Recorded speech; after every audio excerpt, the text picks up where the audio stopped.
चलो भाई शुरू करते हैं। सवाल है ना जितने लोग रेगुलर हैं, ठीक है। बाकी तो सबको पता ही होगा ये एयरपोर्ट है, अभी सवारियां आती रहेंगी 9:38 तक 9:40 तक, ठीक है। हाँ कुछ 10 तक आएंगी। तो भैया आज पूरी जी जान और शिद्दत के साथ शुरू करते हैं मौलिक कर्तव्य। उससे पहले आप लोगों को एक सत्यता दिखानी है, ठीक है। वो सत्यता ये है कि जब तुमसे कोई कहता है कि हम तुम्हारा अधिकार छीन लेंगे, तब तुम तगड़े बन जाते हो और कहते हो मेरा अधिकार छीन के दिखा। लेकिन जब कोई तुमसे कहता है जरा फंडामेंटल ड्यूटी कर देना, तुम्हें एक काम दिया, तब तुम बिल्कुल टॉमी बन जाते हो, हमसे नहीं होगा। समझ रहे हो? तो समझे, फंडामेंटल राइट्स तो आदमी बड़े गर्व से मांग लेता है, लेकिन ड्यूटीज की बात आती है तो ईमानदारी और जिम्मेदारी से बचता है। जैसे आपके घर वाले आपसे कहें कौन सा फोन लोगे, क्योंकि इंटरनेट चलाना मौलिक अधिकार है, तब तुम कहोगे आईफोन 14 प्रो, ठीक। अब वो बात अलग है, घर वाले तुम्हें देते आ जाओ विष्णु बैठ जाओ, बिल्कुल सही कह रहे। सोनू का दुख मैं समझ सकता हूँ, और वो भी नोकिया उधर पहुंचाना पड़े तो और बड़ा दुख। नोकिया आ रहे हैं अभी, वो आते हैं पीछे से, फिर नीचे करो तो हेडफोन भी आ रहे हैं साथ। चरण कह रहे हैं हमारे पास तो दूसरा है सैमसंग, तुम सैमसंग ही पहुंचाओ उस पर, वही सही है, उसकी आवाज सही आती। और भी लोग आ रहे हैं रास्ते में, बाढ़ आई नहीं रहते आई, 4 लोग आ रहे हैं, 4 लोग आ रहे हैं। घूमिए आप लोग, आज सोनी में उतारा इस अंची खटिया से बिल्कुल बैठ जाती है 10 रुपए की बात। अच्छा आज ये बैठी थी तो 5 ही चलो तो समझ आ रहा तुलसी रोज आनी है, उसने कह रही कि देख वो सब देखो, ये बात नहीं है सर, इसलिए आ जाते हैं टाइम पास होता। आ जाओ। हाँ तो भैया देखो, आज का मीम है फंडामेंटल राइट के समय तुम ऐसे मिल जाते हो बड़े तगड़े स्ट्रॉन्ग। जैसे अगर मैं तुमसे कह दूं कि मैं तुम्हें आरक्षण नहीं दूंगा, क्यों नहीं दोगे, संविधान में लिखा है। लेकिन अगर मैं तुमसे कह दूं तुमने आज तक एक पन्नी भी उठाकर कूड़ेदान में फेंकी है, तो तुम हमारे आदरणीय टॉमी जी की तरह बन जाओगे, बिल्कुल मुंह छुपाते हुए। आ जाओ साहब, आ जाओ साहब, बैठो, आ जाइए आ जाइए, आ जाओ सलोनी आ गई आपने, गुड। ऐसे हो जाओगी तो आपकी क्वालिटी अच्छी हो जाएगी, पहले समझ लो। अच्छा नेगेटिव मोटिवेशन करो, देखिए कहाँ बैठ सकते।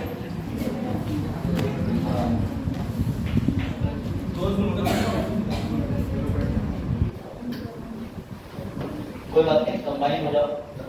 आलोक ने सही सीट चुनी, बोले हल्के से खिड़की खोल के हाथ बाहर करके कैजुअल मत हो, कोई बात नहीं। हाँ भाई, फंडामेंटल राइट और ड्यूटी, पानी वाली सब पी लो जल्दी।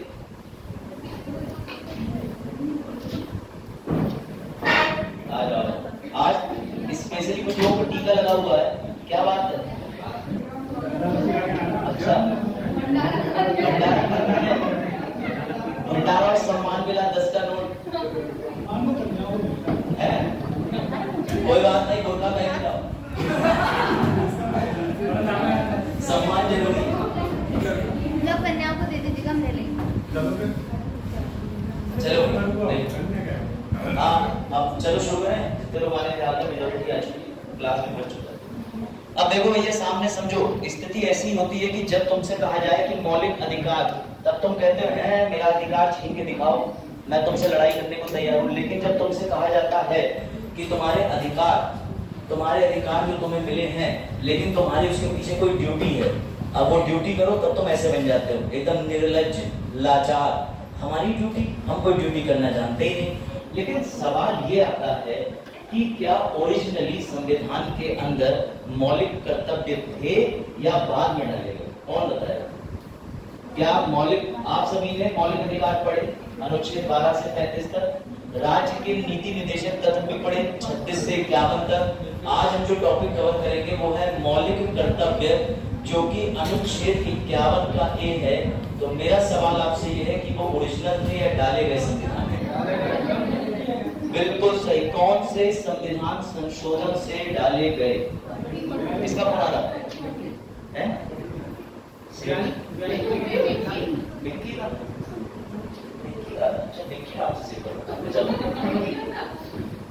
केवल सेठ ही नाम से विक्की। अरे तो छोड़ो, तुम लोग ना सोचो, पर्सनल लाइफ में हस्तक्षेप ना करें। देखो सामने देखो। हाँ, तो सवाल ये है कि मौलिक कर्तव्य जो है वो संविधान में जोड़ने की आवश्यकता पड़ी क्यों? कोई बता सकता है कि हमारे पास मौलिक अधिकार थे, डीपीएसपी था, तो फिर क्या जरूरत थी जो सरकार ने मौलिक कर्तव्य संविधान में जोड़े? सबसे पहला सवाल तो यही आता है जो इम्पोर्टेंट है कि what is the need to add fundamental duties in the constitution of India? कौन बताएगा? और पासवर्ड टेप के निकाल बदले ना, बताओ क्या हुआ? सफोकेशन ठीक कर लो। बताओ भाई, सबसे बड़ा जटिल सवाल कि फंडामेंटल। हाँ हम बताओ। जैसे कि हमने नागरिकों को फंडामेंटल राइट दे दिए, इस पैसे विक्की का यार कार्ड जॉब पे जाना, उठा के देना पड़ा है, समझ नहीं आ रहा तो पैसे उठा के देना पड़ा है। बात करते हैं। जी देख लेना, सही से बात करें। चलो देखो सामने, जैसे हमने नागरिकों को फंडामेंटल राइट दे दिए, एक सर हम भी तो अपेक्षा कर रहे हैं कि उनका देश के प्रति कोई कर्तव्य होना चाहिए। गुड। और कोई? बिल्कुल सही आंसर। और कोई आंसर देगा आपका? और कोई बताना चाहेगा? सर फंडामेंटल ड्यूटी इसलिए जोड़ दिया क्योंकि एक रात कांग्रेस को समझ में आ रहे थे कि फंडामेंटल ड्यूटी जोड़ दो। मेरी बात ध्यान से सुनो। जो अरुण ने कहा कि तुम आराम से अपने घर में खाना पीना सोना सब कर रहे थे, एक दिन तुम्हारी मम्मी बोली आटा ले आओ, धनिया ले आओ, तो तुमने कहा क्यों लेके आए? तो मम्मी ने कहा बेटा अगर तुम्हें कुछ अधिकार मिले हैं तो कुछ तुम्हारी ड्यूटी भी है घर के प्रति। मेरी बात सुनना, कोई बात मत करना आगे ध्यान से। अगर तुम्हें कुछ अधिकार मिले हैं, ये सारे अधिकार मिले हैं, तो तुम्हारी कुछ ड्यूटी भी है घर के प्रति। यही चीज संविधान तुमसे कह रहा है कि अगर तुम्हें मौलिक अधिकार मिले हैं तो तुम्हारी भी कुछ जिम्मेदारी है देश के प्रति, संविधान के प्रति। कोई डाउट? तो सर इसका मतलब फंडामेंटल ड्यूटी के समय पे अगर आपसे कोई पूछे, अभी आ रहा नहीं, अगर कोई आपसे पूछे फंडामेंटल राइट तो बड़े खुश, आ जाओ मतलब सॉरी अरे नहीं कोई अरे अभी तो देखो 9:38 तक आने के और फिर आने के बाद क्या कहेंगे? एंट्री क्यों नहीं दे रहे हो? हमारा क्लास है। देखो ये अब तुम्हें ये मीन थोड़ा साफ नहीं दिख रहा होगा, लेकिन फंडामेंटल राइट्स के समय तो बहुत खुश होते हो और ड्यूटी के समय उदास। मैं एक बात रिपीट कर रहा हूँ, सुन लेना कल भी। जब भी फंडामेंटल राइट्स की बात होती है तो भैया तुम लोग बड़े खुश होते हो। तो कॉन्स्टिट्यूशन तुमसे ये कह रहा है कि जब तुम्हें कुछ राइट्स मिले हैं तो तुम्हारी कुछ ड्यूटी भी है और वो सारी ड्यूटी कॉन्स्टिट्यूशन में ऐड कर दी। बताओ चलो अभी तुम्हारे लिए स्पेशल मीम आया है, देखो समझ गए? तुम पहले ऐसे थे, तुमने बॉर्नवीटा लिया, अब भी तुम ऐसे ही, ठीक है? कहने का मतलब ये है कि जब तुमसे घर वाले कहते हैं कोई ड्यूटी कर लो तो तुम बिना बॉर्नवीटा पिए कोई काम नहीं कर पाते हो, बिना रिश्वत के, और नितिन के जैसे बन जाते हो। चलो अब बढ़े आगे, इस मीम पे वापस आएंगे और गहरा अध्ययन करने के बाद अब सवाल ये आता है कि सर इसका इतिहास क्या है? और अब तुम्हें आनंद आएगा, तुम्हें ये समझ आएगा कि मौलिक कर्तव्य संविधान में जोड़े गए तो सिर्फ इसलिए नहीं जोड़े गए, एक्चुअली इंदिरा गांधी जी ने अपने मोटिव से इसको जोड़ा था। क्यों? तो उससे पहले तुम्हें एक रोचक तथ्य पता होना चाहिए जिसे कहते हैं हिंदी में आपातकाल। इमरजेंसी सुना कभी? क्या होती है इमरजेंसी? जब किसी चीज की दिक्कत, जब उसका इस्तेमाल, जब किसी चीज की दिक्कत उसका इस्तेमाल, जब थर्ड पार्टी का नंबर ना मिल रहा हो दोस्त का इस्तेमाल करो तो समझो इमरजेंसी है। क्या परिभाषा दी है मुझे? वाह, सोच ही बदल दी। आपातकाल का मतलब जब देश के अंदर अनुच्छेद 352 में राष्ट्रपति ये घोषणा कर दे कि देश में आपातकाल है, युद्ध छिड़ गया है, आर्मी रेबेलियन कर लिया है, फाइनेंशियल क्राइसिस आ गए हैं, लेकिन ना जब कोई तीसरा मदद करे दूसरे की। देखो अग्रणी, चलो तो बात आई समझ में, देश में आपातकाल था, आप कर सकते हैं।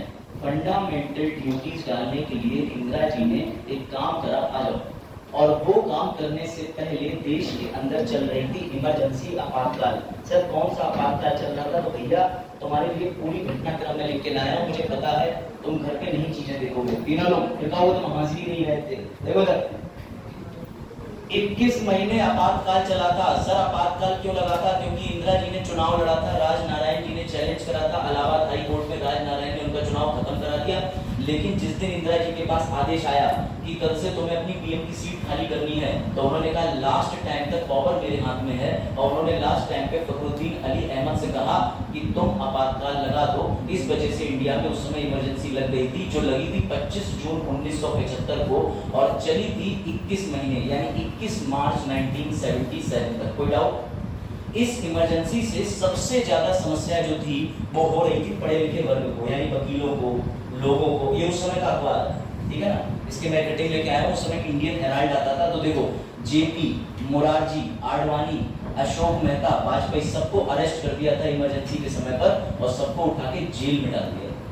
इतनी कठोर शासन लागू करने वाली थी मेरी फेवरेट पॉलिटिकल क्रश सबकास, बच्चे भी जानते हैं। हाँ।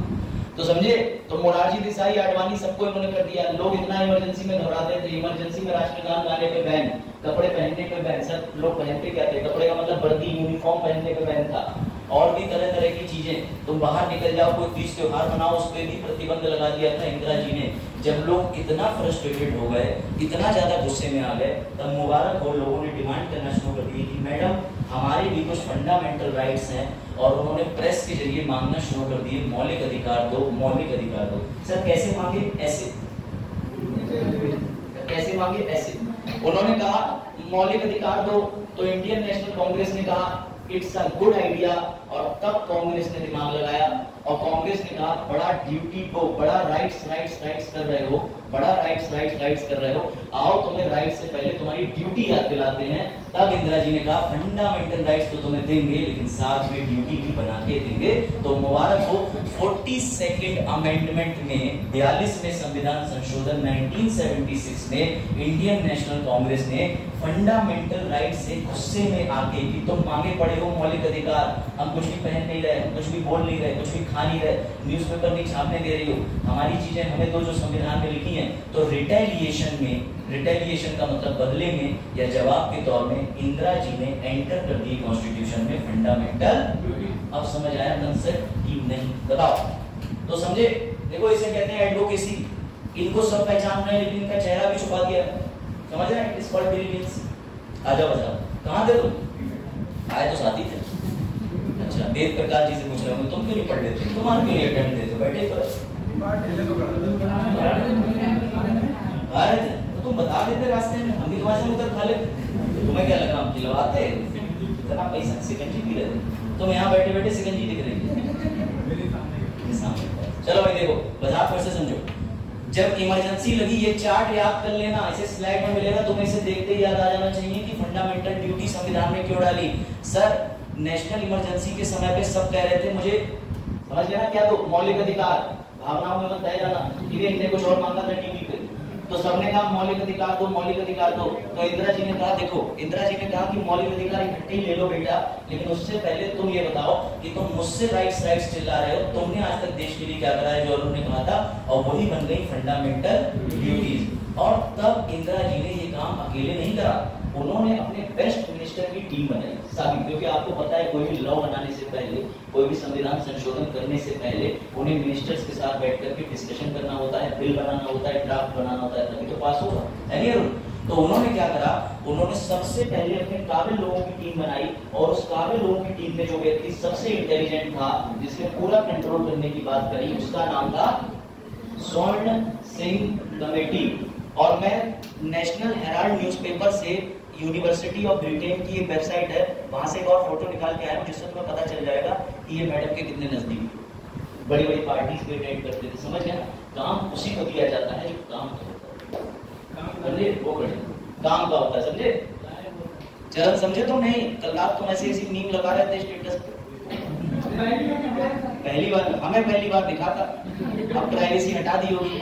उनका भी नाम अभिषेक से सेव होगा ना, अभिषेक सर। घर वाले कह रहे हो रात 11 बजे से पढ़ाई चलती है, अभिषेक सर बता रहे हैं आज वो उधर गई थी, आज वो इधर गए थे। चरण का, लेकिन चरण ने एक स्टेटस शेयर किया था, वो अच्छा था, वो बाद में बताऊंगा, लेकिन अभी नहीं बताऊंगा, वो मैं एक जोक के माध्यम से बताऊंगा, नहीं चरण? हाँ, नहीं तो मैं लिंक शेयर कर देंगे ग्रुप में। अच्छा था, नहीं अच्छा था। चलो देखो सामने। तो सर इसका मतलब स्वर्ण सिंह जो थे, इनकी कमेटी ने एक सिफारिश दी, और इसीलिए कहा जाता है कई बार मौलिक कर्तव्यों को कि स्वर्ण सिंह कमेटी की रिकमेंडेड सलाह, पहली बार। तो सर स्वर्ण सिंह जी ने क्या बोला, तो मुझे पता है कि तुम लिखित चीजों को ज्यादा मानते हो, तो इसलिए मैंने तुम्हारे लिए हिंदी में लिख दिया है कि सरदार स्वर्ण सिंह समिति की स्थापना 1976 में कांग्रेस पार्टी द्वारा मौलिक कर्तव्यों के बारे में सिफारिशें, रिकमेंडेशन, सिफारिशें, रिकमेंडेशन करने के लिए की गई, जिसकी आवश्यकता आंतरिक आपातकाल 1975-77 के संचालन के दौरान महसूस की गई थी। यही मेंस के आंसर में उठा के लिख देना, सीधी बात समझो। समिति ने संविधान में मौलिक कर्तव्य पर एक अध्याय शामिल करने की सिफारिश की और जोड़ दिया कि नागरिकों को इस बात के प्रति जागरूक होना चाहिए कि वे अधिकारों के आनंद के अलावा उन्हें कुछ कर्तव्य भी निभाने हैं। एकदम क्लियर हो गया? एकदम कोई डाउट? तुलसी समझ आया? ये फंडामेंटल ड्यूटीज एक्ट तुलसी वो है सही और तुलसी पर पिछले साल भी तुलसी थी ना पेपर के लिए। चलो देखो पिछले साल आप लोग गुड भैया 1976 में कांग्रेस समझ गए? गुड। अब देखो ध्यान से नीचे क्या लिखा है, केंद्र की कांग्रेस सरकार ने इन सिफारिशों को स्वीकार कर लिया और 1976 में 42 यानी 42वें संविधान संशोधन अधिनियम लागू करा। इसमें नया भाग अर्थात कौन सा पार्ट जोड़ा? 4A और अनुच्छेद कौन सा जोड़ा? 51 का और इंग्लिश मीडियम ए। कोई समस्या? यहाँ तक किसी को स्टोरी बिल्कुल ना समझ आई हो तो एक बार हाथ खड़ा करो, या रिवाइज करवाना चाहो तो भी करा लो। हाँ रिवाइज करवा देंगे। कोड क्या नाम है आपका? बैठ जाओ। छुट्टी नाम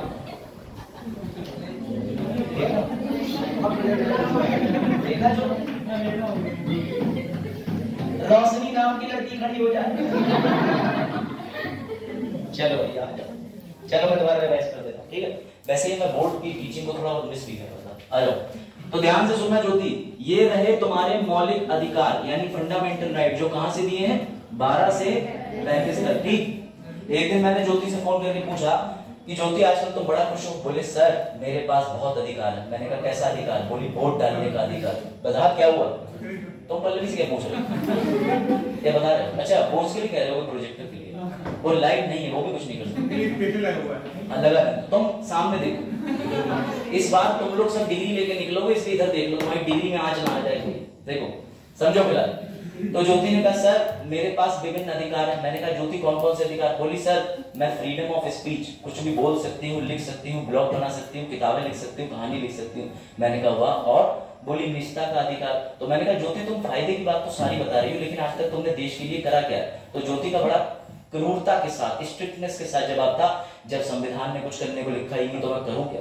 जब संविधान में कुछ लिखा ही नहीं है करने को तो मैं करूं क्या? संविधान तो कह रहा है आनंद लो जीवन का, 12 से 35 तक सारे मौलिक अधिकार का इस्तेमाल करो। यही समस्या बन गई। क्यों ज्योति?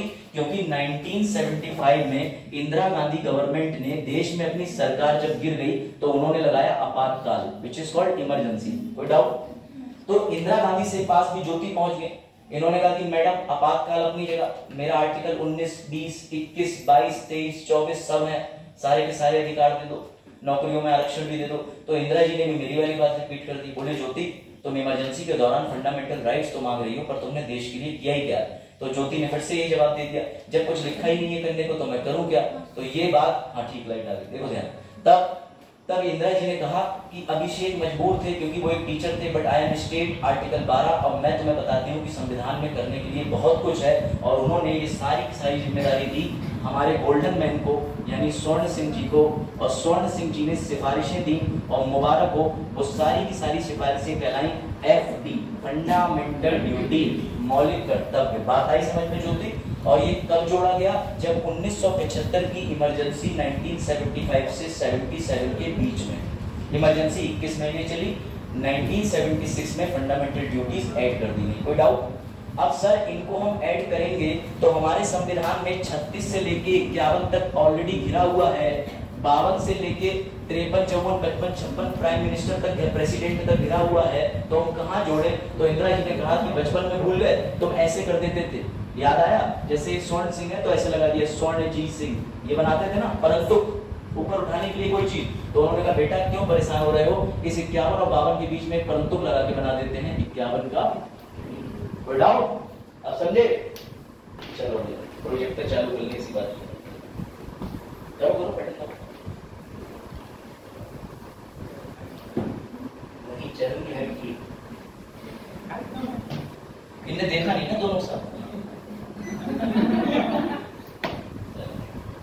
देखा नहीं। चलो भाई देखो स्वर्ण सिंह जी मिटाने पड़ेंगे, समझ गए? तो सर सबसे बड़ी बात यह है आपने ये लोगो लगा रखा है, इस लोगो का अर्थ क्या है?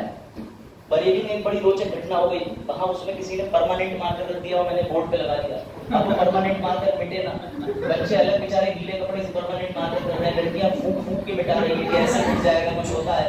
फिर भैया मैंने मोटरसाइकिल से पेट्रोल मंगवाया, पेट्रोल से मिटा रहे हैं लोग, तो ये हो रहा है, तो इसलिए मैं मार्कर देख लेता हूँ, समझे? परमानेंट कुछ चीजें ऐसी हो जाती हैं कभी कभी। अच्छा छोड़, अभी तुम्हारा बुढ़ापा नहीं आया, चलो आएगा तो आएगा तब फोन कर लेना। चलो सबसे बड़ी बात एक वर्ड याद रखना, तुम्हें यूपीएससी कंफ्यूज करेगा, वो लिख देगा कि क्या मौलिक कर्तव्य रिमाइंडर है। रिमाइंडर मतलब तुम्हें याद दिलाने वाली चीज जो तुम्हारे दिमाग में अलार्म बजाती है कि तुम्हें समय पे ये काम करना है। हाँ, मौलिक कर्तव्यों को एक रिमाइंडर के रूप में लिया जाता है कि जो भी नागरिक है उसे बार बार याद दिलाओ कि तुम्हारे कुछ कर्तव्य हैं। कोई डाउट, कोई समस्या? तो ये रिमाइंडर वाली चीज याद रखना। और तुम्हारे भी स्लाइड में सरदार स्वर्ण सिंह कमेटी की पूरी सिफारिश और सब लिखा हुआ है, ये स्लाइड तुम्हें मिलेगी, परेशान मत हो। सर का प्रेस पर सर क्यों छुट्टी है?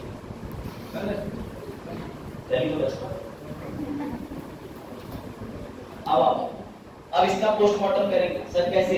अब तुम्हें मैं ओरिजिनली आर्टिकल 51A पे लेके चल रहा हूँ, जहां पर 10, सर आप झूठ बोल रहे हो, 10 नहीं है, कितनी है? 11 मौलिक कर्तव्य हैं।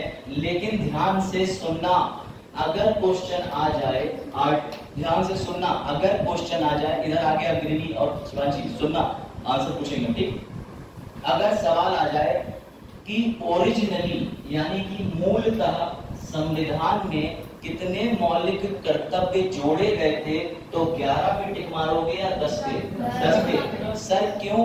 अब तो 11 हो चुके हैं बेटा, 11वां वाला 2002 में जोड़ा गया है। अगर ये पूछा जाए कि संपूर्ण या कितने सारे मौलिक कर्तव्य हैं, तो आंसर होगा टोटल 11 यानी कुल।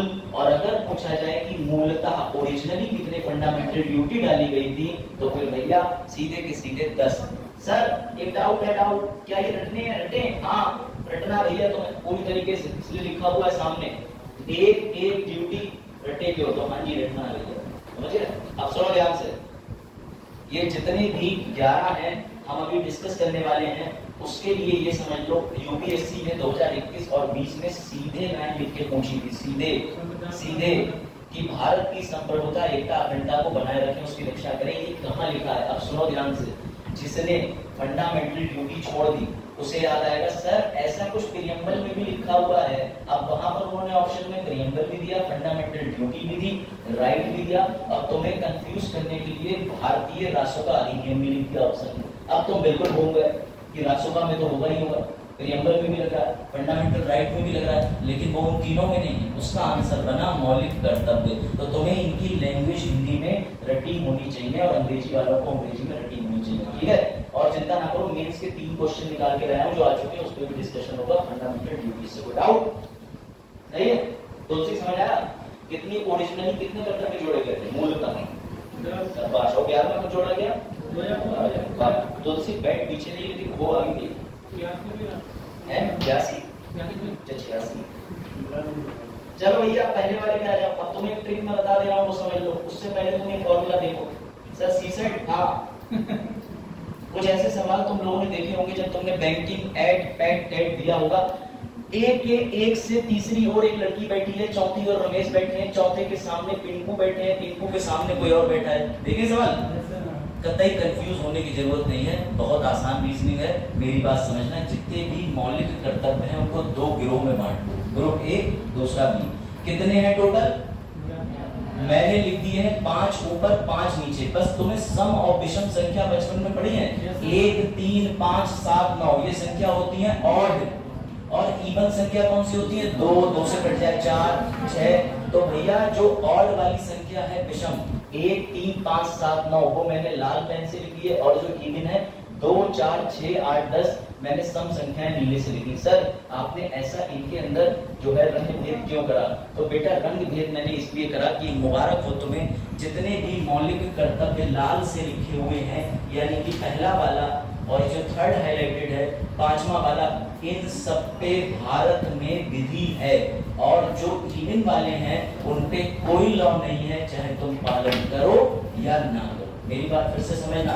सर ये 11 लिखे हुए हैं, आपने 11 में से एक संख्या डाल दी लाल वाले, कुछ डाल दी नीले वाले। लाल वाले जो हैं उनके लिए भारत में लॉ बना हुआ है, वो तुम्हें पुलिस वाले डंडा मार मार के मौलिक कर्तव्य के नाम पे पालन करा देंगे, लेकिन नीले वाले में तुम्हें छूट प्रदान करी गई है। बात समझ? वो लिखा है सामने हिंदी में, ग्रुप ए लॉ बना है पनिशेबल, नीचे ग्रुप बी नॉट पनिशेबल। बात आई समझ? कोई डाउट?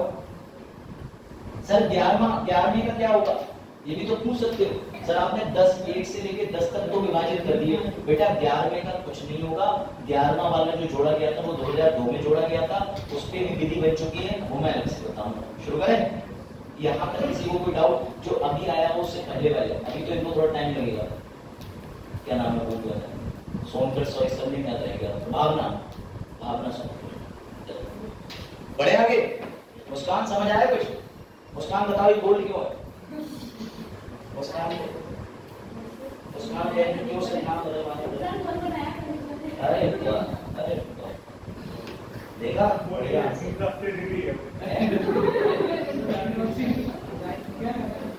बता कुछ नहीं कह रहा। अब आ जाओ पहले वाले। अच्छा हाँ हिंदी बोले, तुम देश के महान नागरिक। बस हो चुका।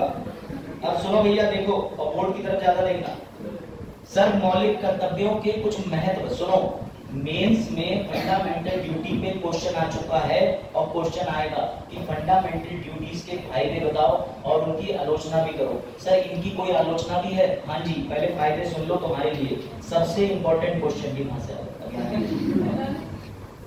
आ जाओ। क्या हुआ बंदा, आप कल ही दिन लेट हो गई थी? हाँ टाइम सो के लेट उठ रही हो? चलो कोई बात नहीं, वो थोड़ा है तनाव होना चाहिए, उसकी तबीयत नहीं चल रही, हो जाता है, मेरे साथ भी हो जाता है। तो मैं यहाँ सुबह 6 बजे जाके देखता हूँ क्लास। देखो इधर सामने ध्यान से।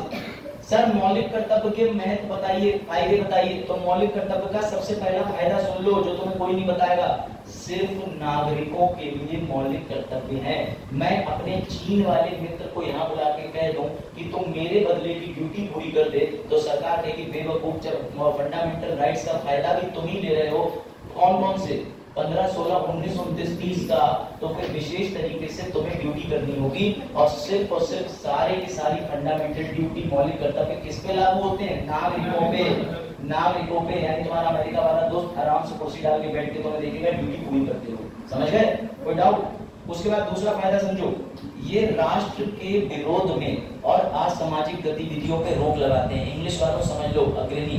राष्ट्र विरोध का मतलब होता है कि एंटी इंडियन, या कह सकते हो कि जो देश के खिलाफ हो ऐसी एक्टिविटीज को रोकते हैं। और दूसरा असामाजिक, एंटी सोशल। समझती हो? एंटी सोशल का मतलब ये है कि आपने अभी तक ये सोचा कि जेएनयू के अंदर 3 गद्दारों ने, मतलब 3 स्टूडेंट ने नारे लगाए थे घटिया वाले, तो उन नारों के प्रति उन्हें सजा क्यों दी गई और किस लिए उनसे कहा गया कि तुमने गलत करा है, तो उसके लिए ये दूसरा वाला जिम्मेदार है। एक पॉइंट कि आप राष्ट्र विरोधी या असामाजिक गतिविधि नहीं कर सकते। आपका कर्तव्य है कि आप जिस राष्ट्र में रह रहे हैं उस राष्ट्र के प्रति जिम्मेदार रहें। कोई डाउट?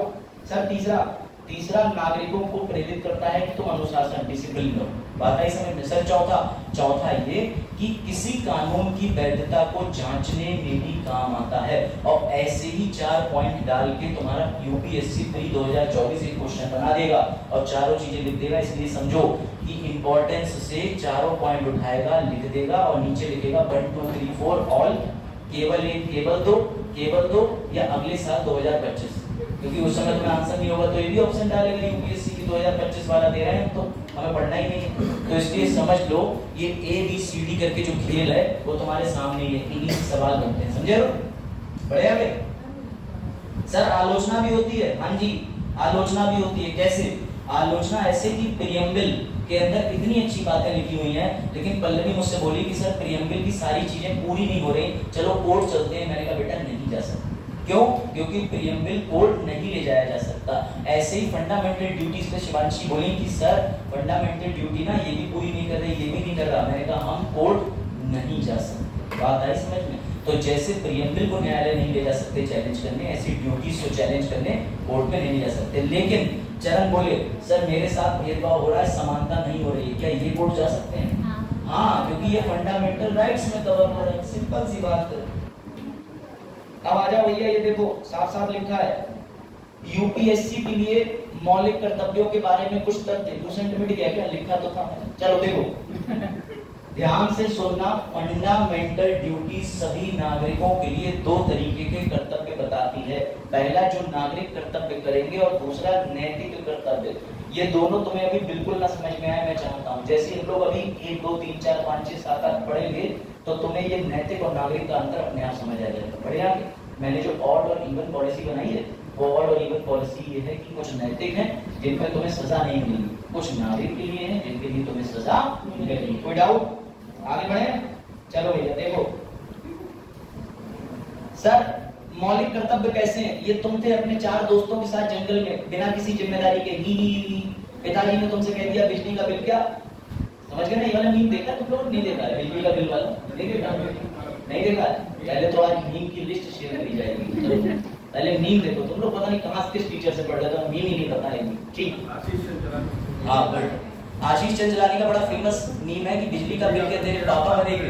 तो ये देखो ये तुम थे, ठीक है, की कोई जिम्मेदारी नहीं, ठीक है, सही है। तुम कह रहे थे की कोई जिम्मेदारी नहीं, ठीक। तभी पापा आ गए तुम्हारे, बोले बिजली का बिल की कौन भरेगा? तो भैया पिताजी जिम्मेदारी याद दिलाते हो।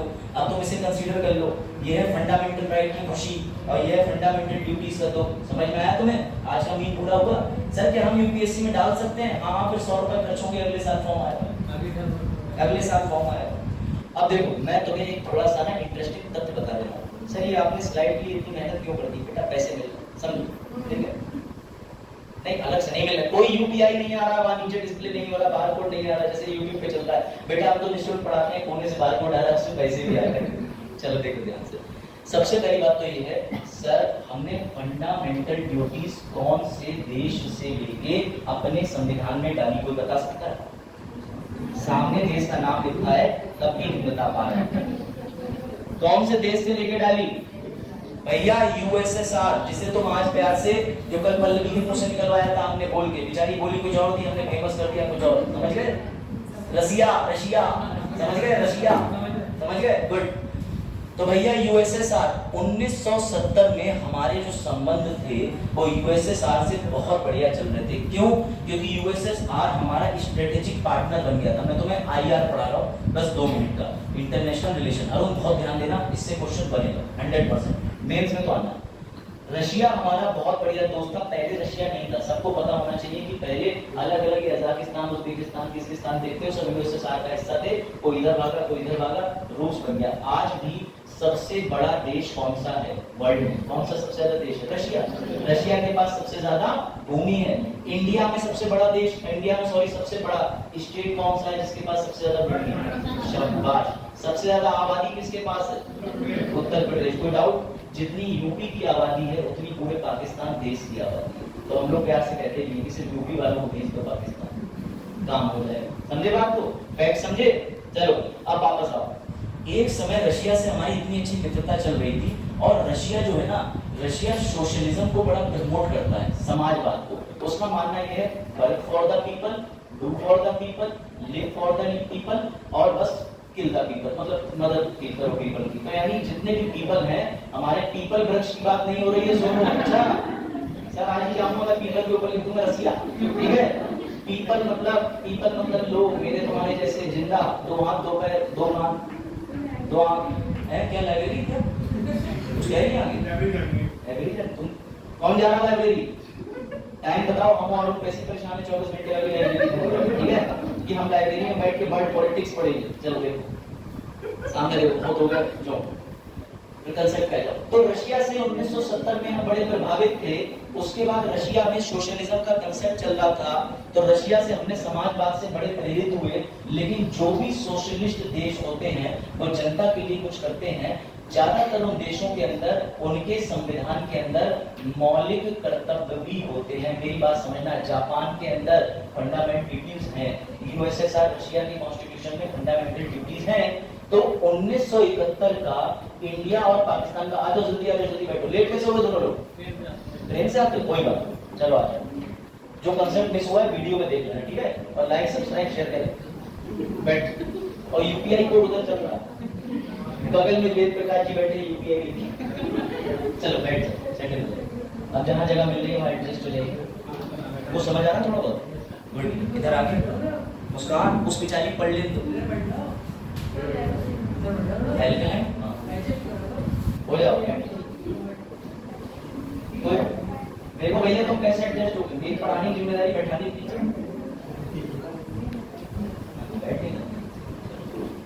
बढ़े आगे। तो सर हमने मौलिक कर्तव्य जो है वो रशिया यूएसएसआर से लिए, रूस से लिए। क्यों लिए? क्योंकि रूस एक ऐसा देश था जिसके संविधान में ऑलरेडी मौलिक कर्तव्य थे, शॉर्ट में समझो। और 1971 में इतनी प्यारी दोस्ती चल रही थी। आपको एक अंदर की बात बताता हूँ कि पाकिस्तान से हमारा 1971 में युद्ध हुआ बांग्लादेश को लेकर, क्योंकि बांग्लादेश जैसे ईस्ट पाकिस्तान बोलते थे, वहां के लोगों ने साफ कह दिया कि पाकिस्तान के अधीन नहीं रहेंगे, या तो हम अपना नया देश बनाएंगे या कोई और देश में विलय कर लेंगे।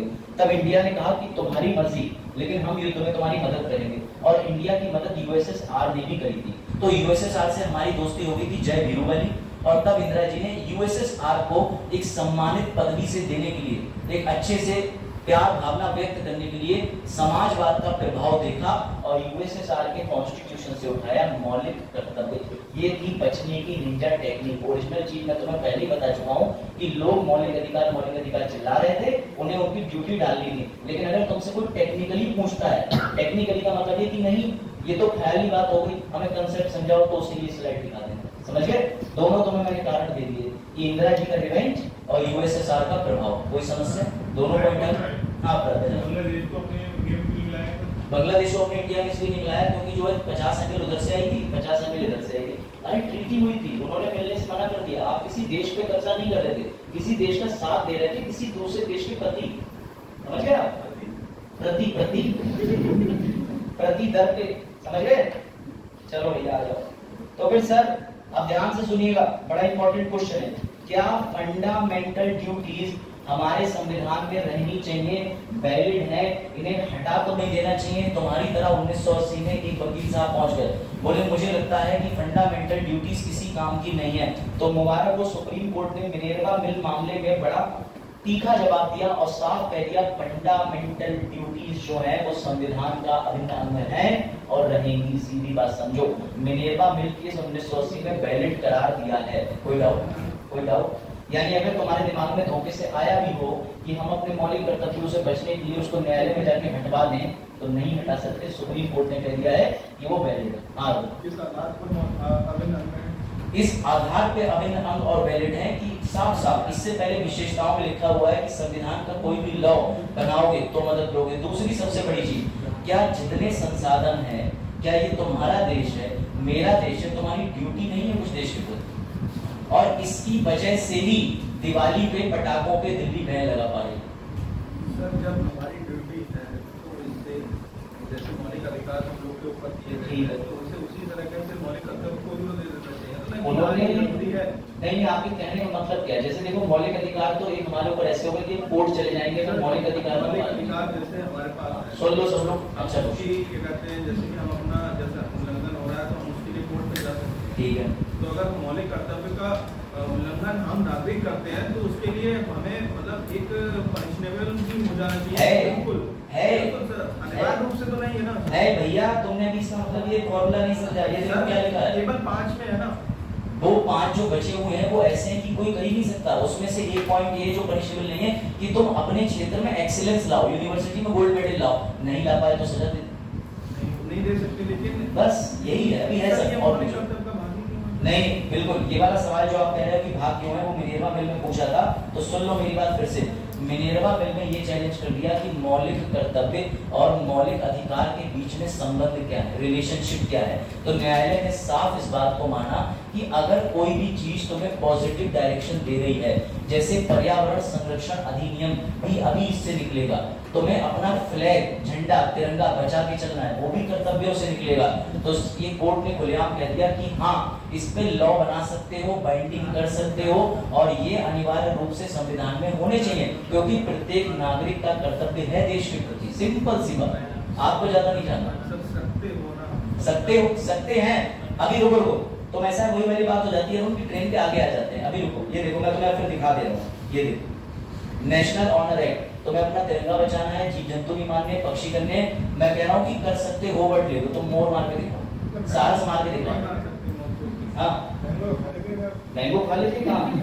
अच्छा, ये मैंगो हमारे बाजार जी खा लेते हैं, उससे तो बाजार इसे भी खा लेते हैं, इसे भी खालिस्तानी अपने पैर के नीचे दबा लेते हैं, ठीक है, फिर बाद में रोते घूमते हैं। ये भी है, समझो बात। जो आप पॉइंट पूछ रहे हैं, अगर अगली स्लाइड का ध्यान क्लियर हो तो अपना क्वेश्चन जरूर रेज करना। क्वेश्चन ठीक है, लेकिन मैं कनेक्शन बिठाऊंगा। अब सुन लो, ये टपरी नहीं है, यहाँ वैल्यूएबल इंटेलेक्चुअल डिस्कशन हो रहा है, ठीक। चलो, तो इंडिया समझ गया ना, इंडिया पाक 1971 के समय पे यूएसएसआर ने हमारी मदद भी करी थी, सारी चीजें हो गई। अब सुनो दूसरी चीज, जो सवाल है वो भी खत्म हो जाएगा, और एक एक पॉइंट को पढ़ते हुए हम लोग ध्यान से चलेंगे। उससे पहले सुनो पहला वाला पॉइंट, अरुण पढ़ो। भारतीय संविधान का पालन करें, इसके आदर्शों और संस्थाओं एवं संस्थानों, राष्ट्रीय ध्वज और राष्ट्रगान का सम्मान करें। अब मेरी बात ध्यान से सुनना। अब तक पिछली बार एक सरकार ने मुहिम चलाई थी हर घर तिरंगा, जबकि उससे पहले ये रूल था कि तिरंगा शाम को इतने बजे के बाद तुम्हारे घर पे तुम पोस्ट नहीं कर सकते, काम नहीं सकते। उससे भी पहले एक चीज थी कि तिरंगा सिर्फ सरकारी जगहों पे ही फरलिस्ट होगा, फरलो होगा, उससे तुम किसी प्राइवेट जगह पे तिरंगा फहरा ही नहीं सकते। तो ये सारी चीजें जब हुई तो नवीन जिंदल ने मौलिक कर्तव्यों का फायदा लेके, व्यक्ति का नाम याद रखना, नवीन जिंदल, उसने कितनी सकारात्मक लड़ाई लड़ी, वो ये बोला, मैं तुम्हें आगे दिखा दे रहा हूँ, ये रहे नवीन जिंदल, ये मेंबर ऑफ पार्लियामेंट भी रहे हैं, यानी एमपी संसद भी रहे, और ये विश्व की, दुनिया की तो नहीं कह सकते, भारत की सबसे अमीर महिला सावित्री जी के सबसे छोटे बेटे हैं जिंदल, जो भारत में फ्लैग फाउंडेशन चलाते हैं। ये मैं नहीं कह रहा, ये न्यूज़पेपर कह रहा है, ठीक है। ये है, ये इन्होंने क्या करा था, इनकी एक प्राइवेट कंपनी है, फैक्ट्री है, इन्होंने उसके ऊपर तिरंगा लगा दिया। मेरी बात समझना, तब अगर बाध्यकारी नहीं होते मौलिक कर्तव्य तो ये जीत नहीं पाते। फिर से समझना, जब इन्होंने लगाया तो इनके ऊपर केस हुआ, ये प्राइवेट संस्था है, केस भी करा सरकार ने, ये कोर्ट चले गए, तब कोर्ट जाकर के सुप्रीम कोर्ट में क्लियरली आया। अब सुनो कनेक्शन, अनुच्छेद 19(1) में तुम्हें अभिव्यक्ति करने का अधिकार दिया, एक्सप्रेस का। मैं अपने देश को प्यार करता हूँ, ये भी अभिव्यक्ति है, तो मैं अपनी देशभक्ति को कैसे अभिव्यक्त करूंगा? तिरंगा लगा के 19 से कनेक्शन जुड़ गया। समझे बात को? कोई ऐसा मौलिक कर्तव्य हम हटा ही नहीं सकते जिसका फंडामेंटल राइट से रिलेशनशिप ना हो, सबका है, इसीलिए मिनर्वा बिल में इसको वैलिड करार दे दिया गया। अब समझ आई थोड़ी इसको? आप समझ गए? तो फंडामेंटल राइट्स के साथ ही पढ़े जा रहे हैं, लेकिन फंडामेंटल राइट्स के जैसे नहीं है वो अभी आप तय करना, ठीक है? कोई डाउट? कनेक्शन समझे? चलो भैया, अब देखो भैया, ये जो पहला वाला है मौलिक कर्तव्य, इसे लोग पालन कर भी सकते थे, नहीं भी कर सकते थे, ये लोगों के ऊपर था। सरकार ने अपनी जिम्मेदारी पूरी करी, सरकार ने डंडा मार के तुम्हारे ऊपर विधि बनाई और कहा कि अगर तुमने राष्ट्रीय ध्वज का अपमान करा, राष्ट्रीय ध्वज का अपमान करा तो हम तुम्हें मुबारक को पनिश करेंगे। गौरव अपमान निवारण अधिनियम 1971, नेशनल ऑनर एक्ट, ये तुम्हें किसी बुक में नहीं मिलेगा, कोई नहीं पढ़ाएगा, मैं स्पेशली निकाल के मेहनत करके लाया हूँ, या तो समझ लेना या लिख लेना जो तुम्हें ठीक लगे। सर, गौरव अपमान निवारण अधिनियम, दो लोग रह गए, आप समय से पहले आ गए ना दूसरी क्लास में, चलो बैठ जाए। गर्ल्स में देखिए कहीं एडजस्ट हो, ये दो में इधर हटेंगे आप चलो कर लो एडजस्ट। सलोनी और तो सलोनी ने रोडवेज की तरफ फैला कर रखा है, जैसे मैं लिखता हूँ, फिर कंडक्टर आता है, भैया ऐसे थोड़ी चलना, मैंने कहा तुम्हारे भी सब,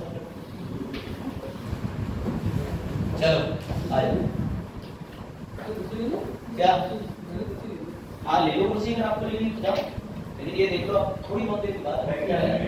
हाँ तुम बस बैठे रहो, मुंह बंद। तुम तो स्पेशली ऐसे स्टूडेंट हो जो राइट टू साइलेंस प्रैक्टिस समझो। गौरव अपमान निवारण अधिनियम 1971 बना, देख लो। तुम्हारा राष्ट्रीय ध्वज यानी कि तिरंगा, तुम्हारा राष्ट्रगान का भी तुम अपमान नहीं कर सकते। अब तुम्हारे दिमाग में सवाल आएगा, सर कुछ लोग स्कूल कॉलेज के अंदर राष्ट्रगान नहीं गाते। सर क्यों बेटा? इसके साथ संबंध जोड़ो अनुच्छेद 21 का, उनकी निष्ठा का अधिकार है। दूसरा अनुच्छेद 25 का, जिसमें उन्हें धार्मिक स्वतंत्रता भी मिली हुई है। तो मैंने इसीलिए कहा कि जितनी ड्यूटी है उन्हें फंडामेंटल राइट के साथ जोड़ के ही पढ़ा जाएगा। कोई डाउट, कोई समस्या? क्योंकि तुम स्पष्ट रूप से इन्हें लागू करा ही नहीं सकते अरुण। मैं कह रहा हूँ मेरे राष्ट्रीय ध्वज का अपमान करने पे तुम्हें सजा मिलेगी, लेकिन इंडिया के अंदर राष्ट्रीय ध्वज जो है वो लोगों के घर के फर्श पे टाइल में डिजाइन पड़ी हुई है, मैंने देखी। क्या कर सकते हो? डिजाइन पड़ी है उनके, कोई नहीं कह सकता। वो कह रहे हैं हाँ जी हमें तिरंगा पसंद है, अपमान लगाओ, हम तो इसके ऊपर चल के जाते हैं, लेटते खाते पीते कड़ी रात। समझ गए? तो ऐसे लोग हैं, इसीलिए हमने ये बात कही कि बहुत सी चीजें ऐसी हैं जो तुम्हें तय करना है कि सरकार रोक पा रही है या नहीं रोक पा रही है। समझो तो पहला एक्ट समझी शिवांशी, नेशनल ऑनर एक्ट इधर अग्रणी सुरभि, समझ आया कि हम अपने तिरंगे का। अब पंजाब का सवाल ठीक है आम, असल में मैंगो यहाँ आना नहीं चाहिए था। ये मैंगो में क्रॉप नहीं कर पाया, पंजाब ने बात ठीक है, लेकिन पंजाब एक वृक्ष भी है, बनियान ट्री। बनियान ट्री मतलब बरगद का पेड़, समझ गए? जैसे पीपल माने पीपल का वृक्ष नहीं, ऐसे बनियान माने, समझ गए? हाँ बट नहीं समझ पाए बात ना। अब मैंने तुम्हें ऑड इवन पॉलिसी बताई थी दिल्ली सरकार की तरफ, तो समझ लो। अब तुम दूसरा वाला देखो सर, पहले वाले के लिए विधि है जिसके तहत सजा है। कोई डाउट? कोई डाउट? अब दूसरा वाला आ रहा है ईविल संख्या, तो ईविल वाला पढ़ना और अरुण डिसाइड करो कि इसके लिए कोई सजा बनाई जा सकती है या नहीं। स्वतंत्रता के लिए राष्ट्रीय संघर्ष को प्रेरित करने वाले महान आदर्शों को सजोएं और उनका पालन करें। सर मेरे मोबाइल में जो है या मेरे वॉलेट में जो है वो भगत सिंह का फोटो रहता है, उनकी डीपी रहती है। सर मेरे घर में ना बाबा साहब अम्बेडकर का फोटो लगा हुआ है। मैं तुम्हें किस बात की सजा दे दूं कि तुम किसी पर्टिकुलर आदमी का फोटो क्यों नहीं लगा रहे? इसलिए हमने दूसरे वाले कर्तव्य को पनिशेबल नहीं बनाया है। कोई बात आई सिवा से? ये नैतिकता पे है, ऊपर वाला नागरिकता पे। कोई डाउट? इसीलिए मैंने ऑर्डिनेंस चलाई। हाँ बताओ सर। जैसा कि आपने कहा कि पहला वाला पनिशेबल, तो जैसे आपने ये भी कहा कि लोगों के घरों में मैंने देखा कि मिलते रहते, अगर इसे किसी पुलिस वालों या किसी के द्वारा राज्य संस्था द्वारा देखा जाता है 100% ये रहा है, यही तो आप समझो, ये रहा है, ये रहा साफ साफ लिखा ये। अगर वो ये कहते हैं ये हमारा अपना वो निजी घर है, लेकिन इंडिया फ्लैग निजी नहीं है। इंडिया का फ्लैग निजी नहीं है। मेरी बात समझो, मैं डीएम साहब को उठा के अपने घर चाय पे ले आऊं और उसी समय कहूं डीएम साहब मेरे घर में बैठे हैं, इस समय कोई फोन नहीं उठाएंगे किसी प्रेसिडेंट का, तो DM is always a state, घूमते फिरते सोते जागते, पुलिस वाले 24 घंटे ड्यूटी। संस्थान लिखा था, संस्थान भी लिखा है, राष्ट्रीय संस्थान जैसे वो भी यहाँ पे बात हम करते हैं स्टेट की। ठीक है, गवर्नमेंट कॉलेज है स्टेट है। ठीक है, अगर मैं इसका सम्मान नहीं करता हूँ तो मुझे कोई सजा नहीं देती। सम्मान की बात नहीं, आप ले आए जीसी और कहें मेरे घर का रास्ता ये भैया प्राचार्य जी ने यहाँ से कैसे रोका है, गिरा के दिखाओ। नहीं गिरा नहीं सकता सर, उसमें सम्मान नहीं। सम्मान का अर्थ सिर्फ सम्मान नहीं है, सम्मान का अर्थ यहाँ और भी चीजों के लिए जा रहा है, जैसे राष्ट्रीय स्मारक भी है। मैं आपको उदाहरण दे रहा हूँ, आप चले जाओ दिल्ली गेट, दिल्ली गेट के पास आप खड़े होकर देखोगे तो वहाँ पे जितने फौजी हैं सबके नाम लिखे हैं जिन्होंने first world war, second world war में अपनी जान कुर्बान कर दी थी देश के लिए। अब आप वहाँ जाके देखो कैसी गंदी राइटिंग में लिख रखा है पब्लिकली, तब आप अपमान कर रहे हो कि नहीं कर रहे हो। तो ये person to person, situation to situation vary है। बात समझो, अपनी खुद की सिस्टर है, हमारा ये भी तो आ रहा है, हमने अपनी अभिव्यक्ति की है, हमें जो अच्छा नहीं लगा तो हमने बोला है। आप अभिव्यक्ति में किसी ऐसी चीज का अपमान नहीं कर सकते जो देश के लिए एक सिक्योरिटी और अखंडता पे हो। जैसे अब आप कहोगे कि सर गांधी फैमिली का करा जाता, तो उसके लिए पॉलिटिकल पार्टी और लोगों को प्रिविलेजेस प्रदान करे गए हैं, वो पॉलिटिक्स में है। एक आर्मी मैन पॉलिटिक्स में नहीं है, आप आर्मी मैन की डिसइंटीग्रिटी नहीं कर सकते।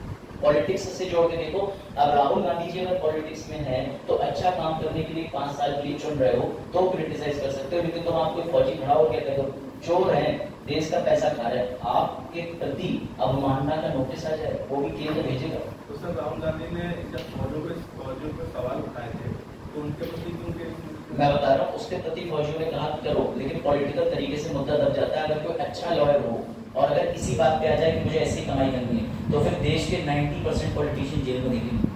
जिस दिन मेरे पास कोई काम नहीं होगा मैं नोटिस ही लेके भेजूंगा, तुम्हें भेजूंगा, ऐसे भेजूंगा, समझ रहे हो ना। लेकिन इन चीजों में हमें नहीं पढ़ना, इन चीजों में इसलिए नहीं पढ़ना क्योंकि हमें यूपीएससी के काम की लायक निकालना है। अब आप कंसेप्ट समझ गए? और कोई क्वेश्चन और कोई किसी बालक बालिका का पूछ लो, पंजाब तुम्हारे क्वेश्चन तो रहने ही इतना ही नहीं। हाँ बताओ बताओ जरा। हाँ ठीक है, ऐसा इसलिए है कि पापा और बेटी की शक्ल मिल रही है तो अब वो पापा की जगह पे जाके मुद्दा लगा सकते हैं? नहीं, बात समझो। आप एग्जैक्टली अभी अब सुनो, अब मैं तुम्हें एक वैलिड प्रॉब्लम बताता हूँ जो तुम सुनो और जो तुम्हें मजा आएगा। नेपाल को जाते हो? नेपाल ने भी 2 साल पहले हरकत ये करी कि नेपाल ने एक नया इंडिया का प्लान बनाया और लॉन्च कर दिया। उसमें काला पानी वगैरह वाला इलाका और सभी जो गति होती रहती है। अब मेरा सवाल ये है कि क्या तुम्हारी ड्यूटी जो है वो ये कहती है कि तुम्हें अपने नक्शे का भी सम्मान करना है? मानचित्र लिखा हुआ है, ये भारत का मानचित्र और ये रहा भैया मानचित्र। क्या यदि कोई दूसरा देश तुम्हारे मानचित्र का अपमान करता है तो तुम कुछ कर सकते हो? सबसे पहला जवाब है तुम कुछ नहीं कर सकते। नहीं, क्योंकि तुम्हारे नागरिकों के लिए हमने कुछ कर्तव्य बनाए हैं, ना कि नागरिकों के लिए बदला लेने के तरीके। दूसरी बात ये कि जब भी कोई देश ऐसा करेगा, है पहला थोड़ा सा देख लीजिए, जब भी कोई दूसरा देश ऐसा करेगा, तुम्हारे राष्ट्रीय ध्वज पर, राष्ट्रीय प्रतीक पर, राष्ट्रीय आंदोलन के किसी व्यक्ति पर, भारतीय नक्शे पर कमेंट करेगा, तो उसके लिए अंतरराष्ट्रीय विधियां बनी हुई हैं। तो कंफ्यूज मत होना, बताओ कोई समस्या? यानी फंडामेंटल ड्यूटी सिर्फ नागरिकों के लिए है कि तुम ऐसा करो, लेकिन फंडामेंटल ड्यूटी ये बिल्कुल आजादी नहीं देती कि तुम अमेरिका तुम्हें क्रिटिसाइज करे, तुम्हारे राष्ट्रीय प्रतीक के लिए कुछ बोले तो तुम उससे बदला लेने चले जाओ। वो काम सरकार है। बात आई समझ? सरकार देखी पढ़े आगे भैया, गदर 2 चलाएगी मैंने आपके साथ, समझ गए? नवीन जिंदल की तुम्हें स्टोरी समझ आ गई? अब आगे बढ़ते हैं, ठीक है? 21 स्लाइड बना। तुम लोग तो कहोगे नहीं तो मैं ही अपने आप को कह लूं, इतनी स्लाइडें, इतना अध्ययन, इतने फैक्ट पढ़ के आ रहे हो, ठीक है? शाहरुख खान रो रहा है, मुझे भी लग रहा है, मैं नहीं रो रहा हूँ। हाँ देखो, चलो मैं फिलहाल देखो, अगले तक आ जाओ। ये रहा, क्यों? क्योंकि मैंने तुम्हारे लिए नवीन जिंदल केस में जो निर्णय आया था वो पूरा लिख दिया है कि नवीन जिंदल को किन कारणों से राष्ट्रीय ध्वज नहीं फहराने दिया, कौन सी धारा शामिल थी, कौन सा उपखंड शामिल था, कौन सा अनुच्छेद 19 के अंदर अभी मैंने बोला कि अभिव्यक्ति की आजादी के तहत उन्होंने मांग करी थी। तो वो सब तुम्हारे लिए मेंस का क्वेश्चन मैंने लिख दिया है दोस्तों, समझ गए? मुझे पता है तुम लोग साधु हो दुष्ट, तो मैं जो सारी मेहनत करके ले आता हूँ, इसलिए मैंने लिख दिया कि इतने फैक्ट लिख के लॉयर साहब लेके आए, इतनी मेहनत हमारी बात तुम नहीं करोगे कुछ। अब आओ शॉर्ट देखो, पहला वाला अब तुम्हारे लिए जो ट्रिक आई है इसमें सारी चीजें कवर हो जाएंगी, ध्यान से समझना। और नियम पॉलिसी याद है? पहला वाला नियम है, दूसरा वाला नैतिकता है, कोई नियम नहीं, तीसरा वाला नियम, चौथा वाला नैतिकता, पांचवा नियम छठा नैतिकता। समझो, पहला वाला मैंने तुम्हें भैया मार पीट करके नियम बना करके राष्ट्रीय ध्वज राष्ट्रगान का सम्मान करा लिया। दूसरे वाले में मैंने तुमसे सीधी बात कही, जयंती शहीद भगत सिंह जी मनाओ, तुम्हारे ऊपर, तुम्हारा रोल मॉडल दूसरा हो सकता है, किसी को गांधी जी पसंद तो किसी को आजाद साहब, समझ गए ना, किसी को चंद्रशेखर आजाद पसंद, किसी को भगत सिंह पसंद। तो ये नैतिक ड्यूटी है कि तुम किसी से भी प्रेरित होकर अपने अंदर चेतना को जागृत कर सकते हो। उसके लिए हम तुम्हें लॉ बना के पनिश नहीं कर सकते। लेकिन सर अगर हम भगत सिंह जी की मूर्ति पे कुछ अपमानजनक कर दे तो बेटा मुबारक हो, तुम 2 से ऊपर वाली लाइन का पालन नहीं कर रहे। वापस से उसमें साफ साफ लिखा है राष्ट्रीय ध्वज संस्थाओं और आदर्शों, क्या वर्ड लिखा है? आदर्शों। यानी जो सेकंड वाला है उसको पहले से ही नंबर 1 में कवर करके चल रहे हैं कि सेकंड वाला तुम नैतिकता से मानो तो सही, वरना पहले वाले में तुम्हें अपमान करने की आजादी नहीं है। समझ गए? क्लियर हुआ? अब तीसरा वाला समझो, और इसके लिए तो जितनी बात करी जाए कम है। संप्रभुता, एकता, अखंडता को बनाए रखोगे। सर मैं ये सोच रहा था ना कि हम लोग इस क्लास ओवर होने के बाद यही ड्रमन के ग्राउंड में भारत के खिलाफ एक साजिश कर लेते हैं बॉम्ब बनाने की। तो बेटा ये देखो, राजद्रोह की धारा 124A लगेगी तुम पे, रासुका, NSA सब लग जाएगी, जांच एजेंसियां तुम्हारे पूरे खानदान को आउट ऑफ मुल्क करार दे देंगी। समझ रहे हो? तो सर इसका मतलब ये इतना कठिन है? जी हाँ, इसीलिए ऑड वाला है, 3 नंबर से लाल है, यानी इस पे लॉ अनलिमिटेड बने हुए। बात आई समझ में? नहीं, लेकिन इसे कर्तव्य क्यों बनाया? क्यों? ताकि हम तुमसे फंडामेंटल राइट में तुम्हें ये राइट दे रहे हैं कि जितने भी देश के संसाधन है तुम प्रयोग करो, अच्छे से करो।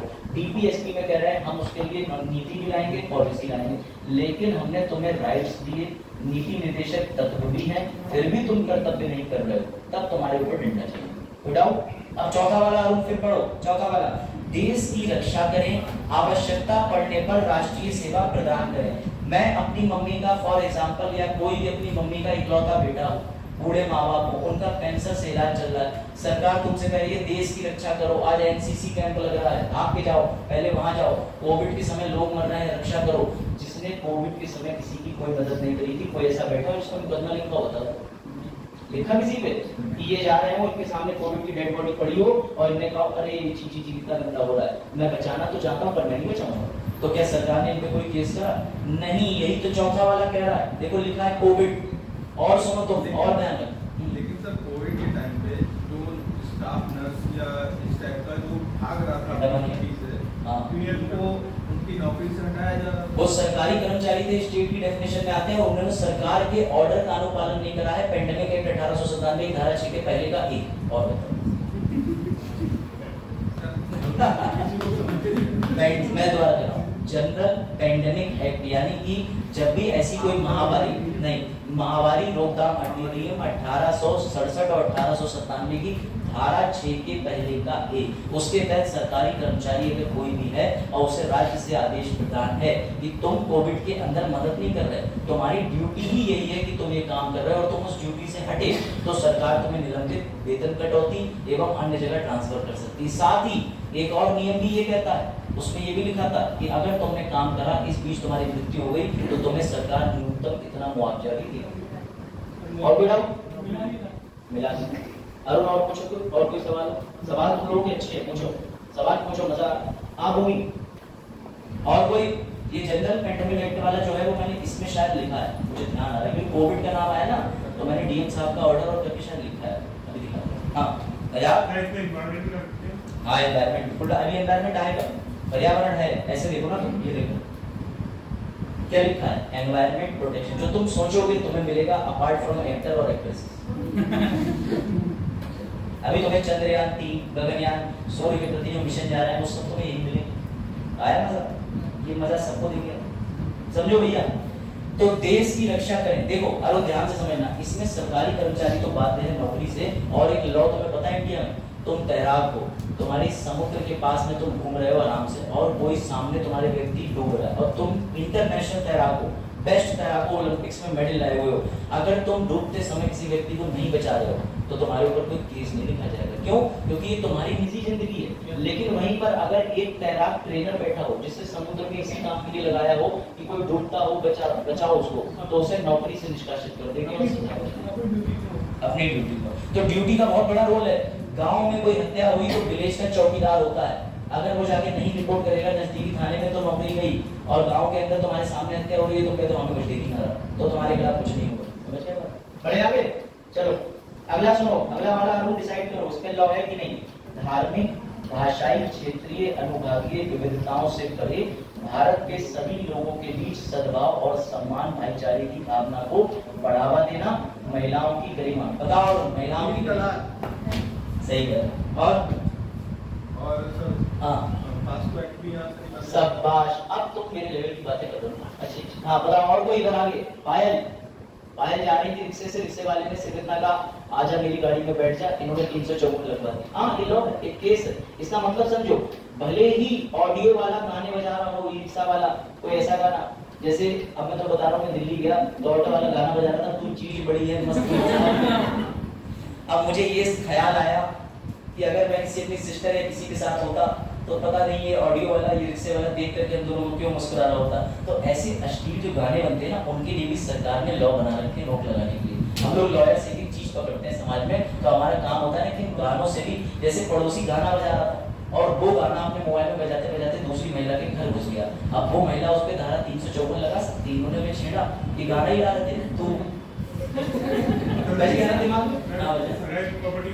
सरकारी प्रॉपर्टी होती है, तब भी सरकारी प्रॉपर्टी पे क्या महिला की गरिमा खत्म हो जाती है?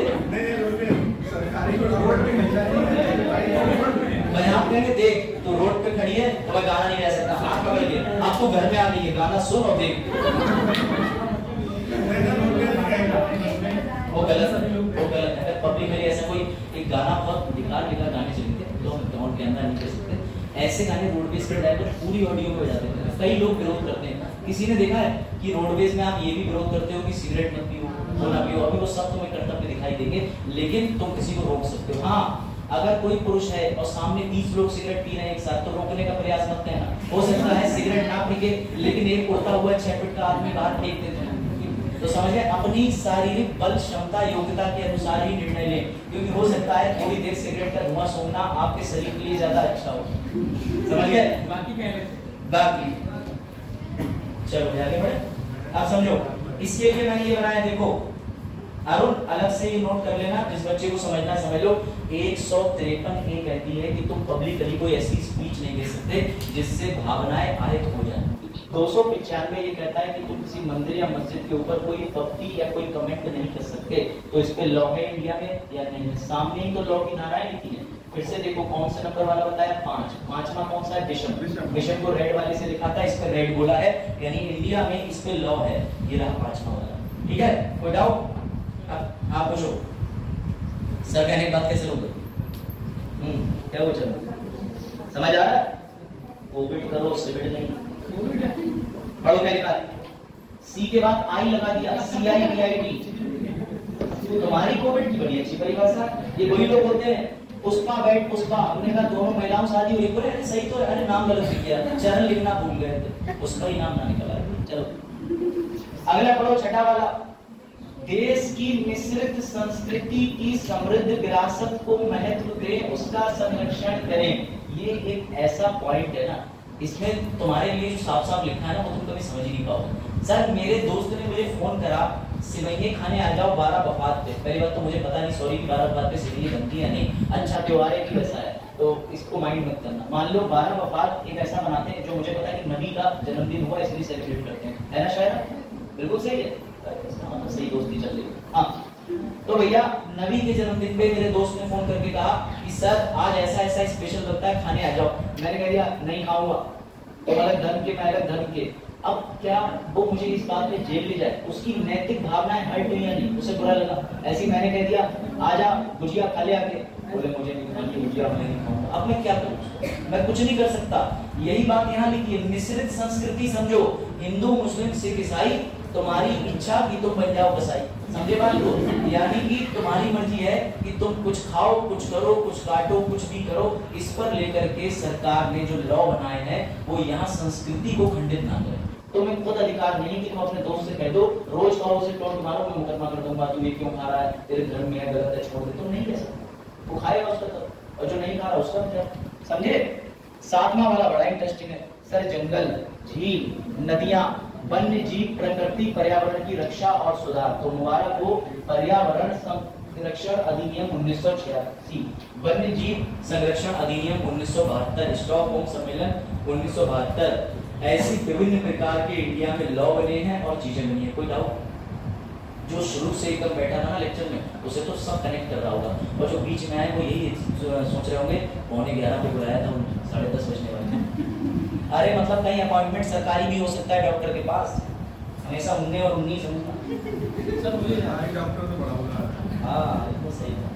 देखो भैया 8वां वाला तुम्हारे ऊपर है कि तुम मानो, सुरभि माने या ना माने। समझ गए? गाना ही लिखे। देखो यहाँ से, वैज्ञानिक सोच, मानवतावाद। सुरभि गई, सुरभि अपनी कार से जा रही थी दिल्ली, सुरभि की गाड़ी के सामने छोटा बच्चा आया, उसने ऐसे कपड़ा मारा और बोला दीदी कुछ पैसे दे दो। इन्होंने कहा हाथ में तेरे 100 का नोट रखा, भाग यहाँ से। तो अब क्या इन पे कोई केस कर दोगे? नहीं। मानवतावाद, ये थोड़ी आगे गई, इनको लगा कि मैंने गलत कर दिया, फिर उन्होंने गाड़ी बैक करी, बच्चा ही कुचल के पीछे चली गई।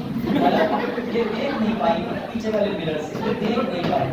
इसमें गलती भी हो सकती है रोड पर। सलमान खान से गलती हुई कि नहीं हुई थी? हिरन गाड़ी, मतलब हिरन गाड़ी पे अलग था, हिरन गाड़ी नहीं चला रहा था, कंफ्यूज मत होना कोई।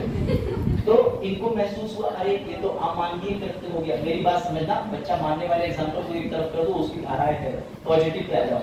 इन्होंने किसी को रास्ते में भिखारी को चाहे 1000 रुपए दे दे, चाहे 1 रुपया ना दे, ये इनकी अपनी मानवता है, जिज्ञासा है। वैज्ञानिक सोच, तुम्हारे लिए ऑप्शन दिया जाता है हाई स्कूल के बाद, तुम साइंस लोगे, आर्ट्स लोगे, कॉमर्स लोगे, कि तुम्हारी जो पुन्नी है वो आर्ट ले रही है तो पुन्नी भी आर्ट ले लिया, कृषि लोगे, क्या लोगे? तो भैया ये सब उन्ने पे जो चलता है, इस पे सरकार ने तुम्हारी भावनाओं की बड़ी कदर करी है। समझे चरण? ऐसा हो भी जाता है, हो भी जाते हैं ना। ये तब से नहीं हो रहा, मेरे बाबा के टाइम से हो रहा। मैंने कहा बाबा तुमने हाई स्कूल में कृषि क्यों ली थी? समझ जाओ। मैंने कहा अच्छा ठीक। तो फिर मुझे पता चला कि दादी पे भी कृषि चलो समझे। तो दादा और दादी के रिश्ते बनाने में मौलिक कर्तव्यों का हाथ था। समझ रहे, मुबारक हो, विवाह स्पेशल सीरीज चल रही है। तो तुम्हारी वैज्ञानिक सोच कि तुम साइंस वाले हो और हमारी सुबी की बच्चे को दी गई 1000 रुपए की दीक्षा और जिज्ञासा। जिज्ञासा का मतलब ये है सर मैं ना हैं? हाँ बोलो बोलो बोलो, मुंह से निवाला निकालो। हाँ नहीं कोई सवाल हो तो पूछो। आपने लाइन बोली थी क्या? मैंने ये कहा अच्छा सुरभि द्वारा मानवीय कृत्य। हाँ वो लिखना नहीं है, कुछ और बोल देते। क्या बोला मैंने? अच्छा उन्ना उन्नी वो सुनना था। अरे जेपी उन्ना कृष्णन केस की बात कर रहा हूँ मैं।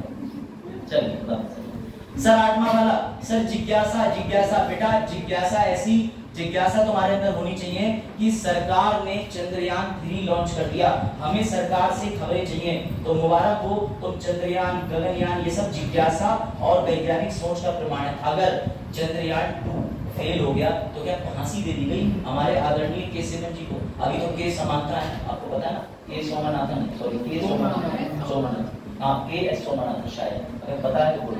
3 का लिंक टूट गया है। तो 3 का लिंक टूट गया वो अलग, आप सही कह रहे हो, बिल्कुल एकदम एग्जैक्ट है कि परसों की खबर है। देखिए मैंने भी पढ़ा था क्योंकि आजकल मैं उससे ज्यादा फॉलो कर रहा हूँ, ठीक है ना, एम्बर और जॉनी डेप के रिश्ते कैसे बने। कोई तुम इस कोरियन ड्रामा देखता है? कोरियन ड्रामा देखता है? नहीं देखता कोरियन ड्रामा? लोग सब अंडररेटेड लोग कोरियन ड्रामा नहीं देखते। क्या देखते हो सर? हम जो देखते हैं उसके लिए बीटीएल लगता है। हाँ आप पूछो। अरे China is photocopy capital of India, समझे? चाइना में सबसे अच्छी बात यह है कि वो कपड़े बदल के स्कूल में जाके 3री 4वीं 5वीं 6वीं सबकी अटेंडेंस लगाता होगा। वो कहते हैं मेरे बस थोड़े से बाल बिगाड़े, क्योंकि फोटोकॉपी कैपिटल ऑफ इंडिया इसलिए कहते हैं, सब तो एक ही जैसे लगते हैं। और उसमें भी उनके नाम भी ऐसे होते हैं जैसे Xiaomi का नया मोबाइल लॉन्च हुआ, मॉडल भी नहीं पता चल पा रहा है कितने मॉडल है। चल आप बता, चाइना की बहुत इज्जत कर ली। हाँ चल बताओ क्या और क्या है? सुनो उनने तुमसे कह दी हर बात तुमसे मत कहो, बहुत दिक्कत होगी शादी में। शादी होगी तो अरे 6 से 14 वर्ष की आयु के बच्चे शिक्षा ले, अच्छा शादी ब्याह में मत जाओ मित्र, आ जाओ सामने। चलो अब आ जाओ 9वें वाले पे लौ देखो, 9th वाले पे 8th वाला हमने कवर कर लिया। 8th वाला वैज्ञानिक सोच, 9वां वाला समझो। सार्वजनिक संपत्ति की रक्षा करें और हिंसा से दूर रहें। तो क्या नाम है आपका? ललित गए बोले ये जो लाल किला है वो भारतीयों का है? बोले हाँ। बोले मैं भी भारतीय हूँ। और इन्होंने एक गद्दा लगाया और तकिया रखी और सो गए। तब जाकर के सरकार आई, बोली बेटा तुम्हें कर्तव्य ये दिया है कि तुम सार्वजनिक संपत्ति की रक्षा करो, ना कि तुम रक्षा को नुकसान पहुंचाओ। इसके तब भी नहीं हटे तो उन्होंने कहा ऐसा है दंगा होने के चांस है, 146-47 आईपीसी में इनको नाम देंगे। और दूसरी चीज एक AMSAR एक्ट कल बताया था कि पुरातात्विक इमारतें एवं पुरातात्विक स्थल संरक्षण अधिनियम कल ही बताया था, तो वो भी उसके तहत मुकदमा दर्ज हो सकता है। क्यों? क्योंकि ये लाल वाले से हाईलाइटेड है सार्वजनिक संपत्ति। कोई डाउट भूमि टैक्स वाले को पढ़ रहे हैं, ठीक है? इधर आगे सुनिए, इधर तुक से बात नहीं आई बेचारा बच्चा। चलो देखो कोई बात नहीं, सलमान खान फैंस देखो, व्यक्तिगत और सामूहिक गतिविधि 10वां वाला भैया, इसका कोई लॉ नहीं है। इसका कोई लॉ है कि नहीं है?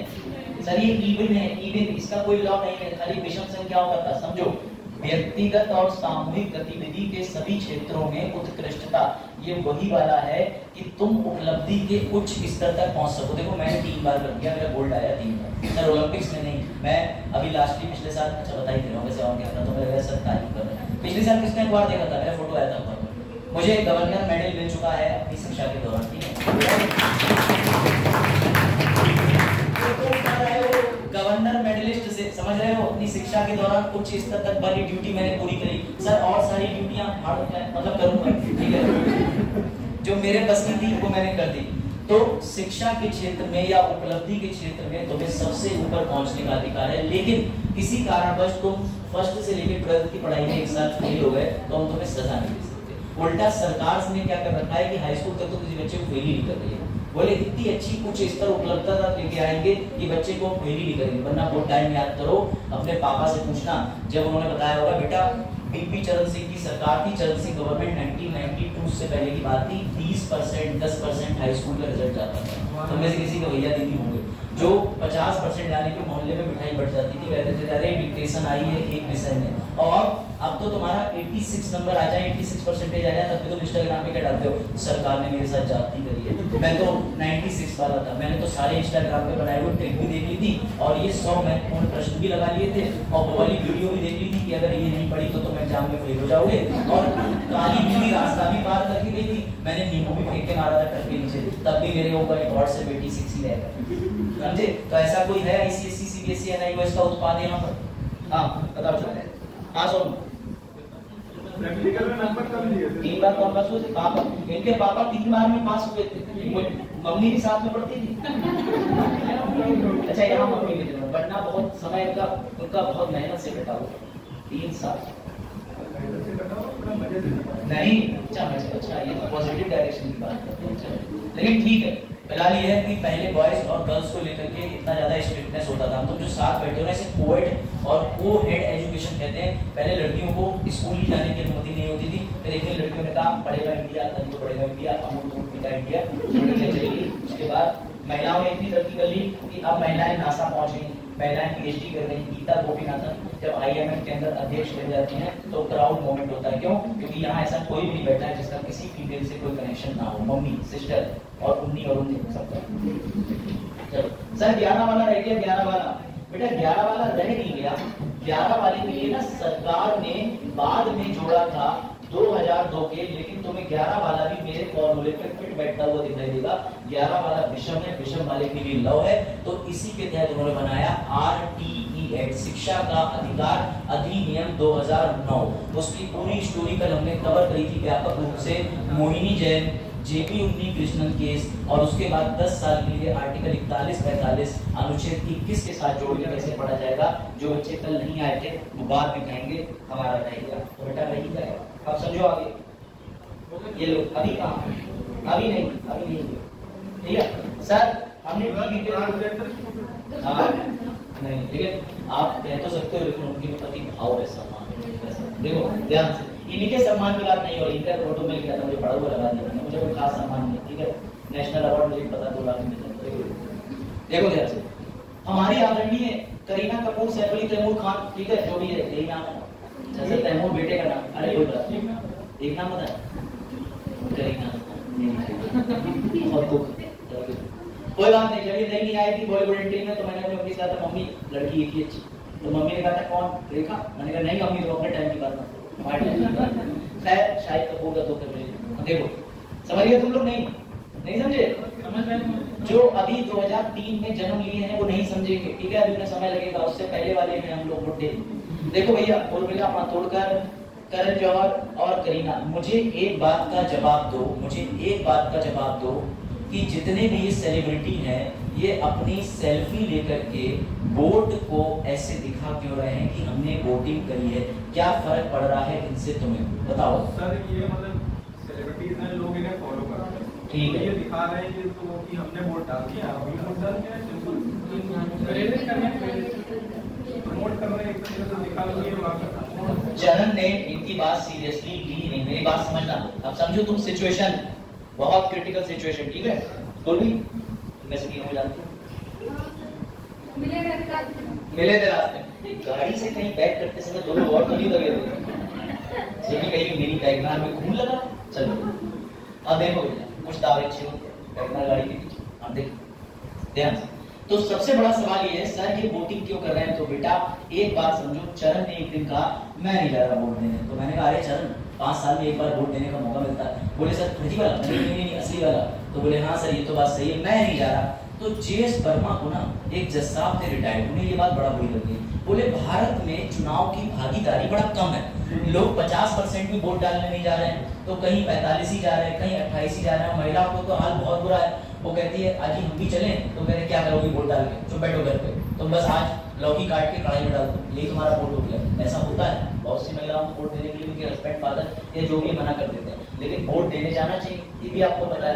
बिल्कुल सही। तो जेएस वर्मा कमेटी ने कहा, जेएस वर्मा कमेटी बनाई गई, और वो कमेटी क्यों बनाई गई कि मौलिक कर्तव्यों के अंदर थोड़ा सा बदलाव और करते हैं, कुछ मौलिक कर्तव्य और जोड़ते हैं। तो जीएस वर्मा साहब ने सिफारिशें तो दी बेटा, लेकिन वो सिफारिश कभी मानी नहीं गई। उन्होंने कहा कि मौलिक कर्तव्यों में बोर्ड की ड्यूटी भी जोड़ दो और इसको लेके लॉ बनाओ, लेकिन ये संभव नहीं। क्यों? क्योंकि एक रूल है कि तुम संप्रभु होते हो, सोवरेन होते हो, तुम्हारे ऊपर ना इंटरनल कंट्रोल होता है ना एक्सटर्नल कंट्रोल होता है। ये मैंने तुम्हें प्रीएम्बल में बताया था, मौलिक अधिकार में बताया था, जब तुम वोट डालने जाते हो। क्यों? क्योंकि उस लॉ से सरकार हो सकता है ये भी कह दे कि हमारे ही पक्ष में वोट देना। बात समझे या नहीं? जीएस वर्मा की पहली सिफारिश नहीं मानी। दूसरा एक और इंटरेस्टिंग तथ्य, सर जीएस वर्मा बोले कि ऐसा है ना, एक क्या चीज मुझसे पूछ रहे? सबसे इधर वाली उर्मिला मातोंडकर। अरे आपकी मम्मी से भी 2 साल बड़ी है, मेरी मम्मी से भी नहीं, वो ट्विंकल खन्ना की मम्मी है। ट्विंकल खन्ना की मम्मी छोड़ो, सबके बाद इनके बारे में। अच्छा, तुम लोगों ने न्यूज़पेपर में एक बात, तुम्हारी इंग्लिश में अच्छी कर दे रहा हूं, तुम लोगों ने वर्ड सुना पेपराजी, PAPARAZI, पेपराजी वर्ड सुना है? जिसमें पापाराजी करते हो कि पापाराजी हो जाए तो हम उन्हीं से कहते हैं। तो भैया वो पापाराजी नहीं, वो पेपराजी वर्ड होता है। उसका मतलब होता है कि सेलिब्रिटीज की लाइफ में जबरदस्ती अपनी नाक लेके पोक करते घूमना, बताओ क्या हुआ, बताओ क्या हुआ, उसे पेपराजी कहते हैं। ठीक है, SSC वाले सुन लो, ठीक समझ गए? सर की अंग्रेजी भी ठीक है, हाँ अंग्रेजी के डेमो भी देते घूमने। देखो तो भैया सुनो, हुआ ये कि एक दिन, क्या नाम है अपना? शुभम, पूरा नाम पास है।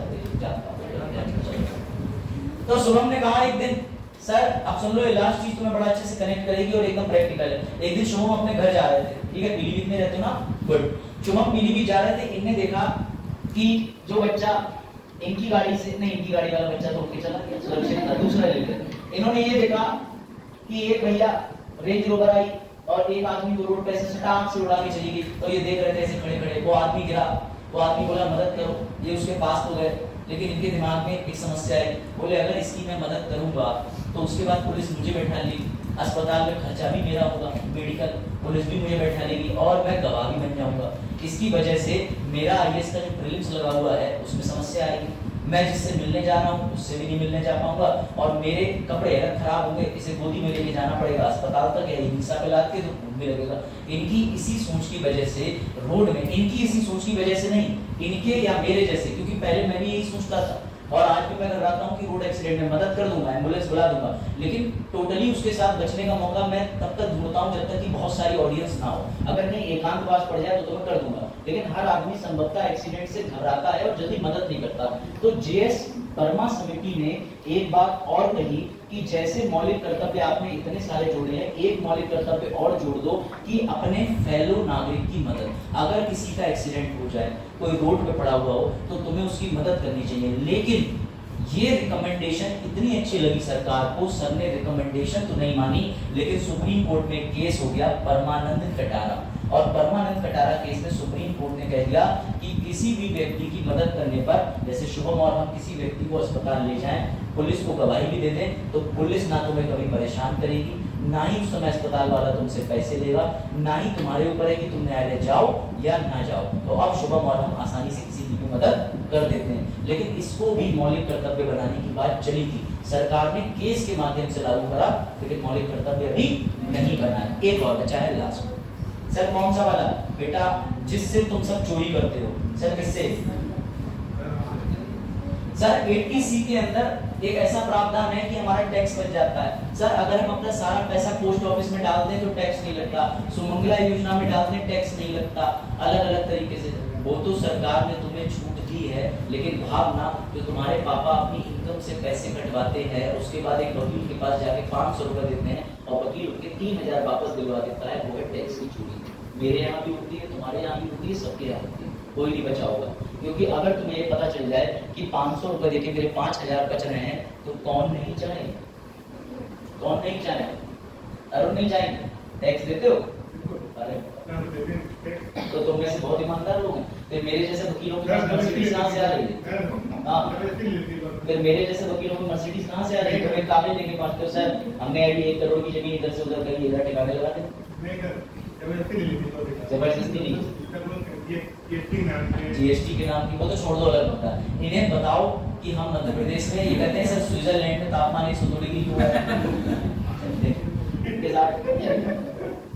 देखो, ड्यूटी टू पे टैक्सेस को जेएस वर्मा कमेटी ने रिकमेंड करा कि अगर टैक्स को भी हम फंडामेंटल ड्यूटी में शामिल कर देंगे तो इससे देश का भला हो जाएगा, लेकिन नहीं, सरकार जबरदस्ती तुम पे टैक्स का प्रेशर नहीं बना सकती। और इसको लेके ऑलरेडी इंडिया में लॉज हैं, income tax act 1961, GST council act, बहुत सारे एक्ट चल रहे हैं। तो सरकार ने कहा हम इसको ड्यूटी नहीं बनाएंगे। हो सकता है तो सच में इतना गरीब हो और निर्दयी हो कि उसके पास पैसे ना हो। अब आ जाओ मेंस के क्वेश्चन, टॉपिक खत्म हुआ, सीधे तुम्हें मेंस के क्वेश्चन का कनेक्शन दिख जाएगा। और इनमें से ये जो तीनों क्वेश्चन है, इसका फोटो ले लो चाहे नोट कर लो, ये तुम्हें घर से लिख के लाना है। ये सारी एक एक चीज जो है वो इस आज के लेक्चर में कवर्ड है। देखो क्वेश्चन या फोटो ले लो मोबाइल से जिसमें तुम्हें आसान। अब ये रोज हुआ करेगा, एक क्वेश्चन तो दूंगा ही, आज तो 3 दे रहा हूँ क्योंकि कल छुट्टी है। हाँ ठीक है, हाँ क्योंकि मजा नहीं है ना इससे। हाँ जाओ रे, तुरंत हजार इतना नहीं कराना चाहिए। क्या कहूँ से क्या मेरे विक्की से। हाँ फिर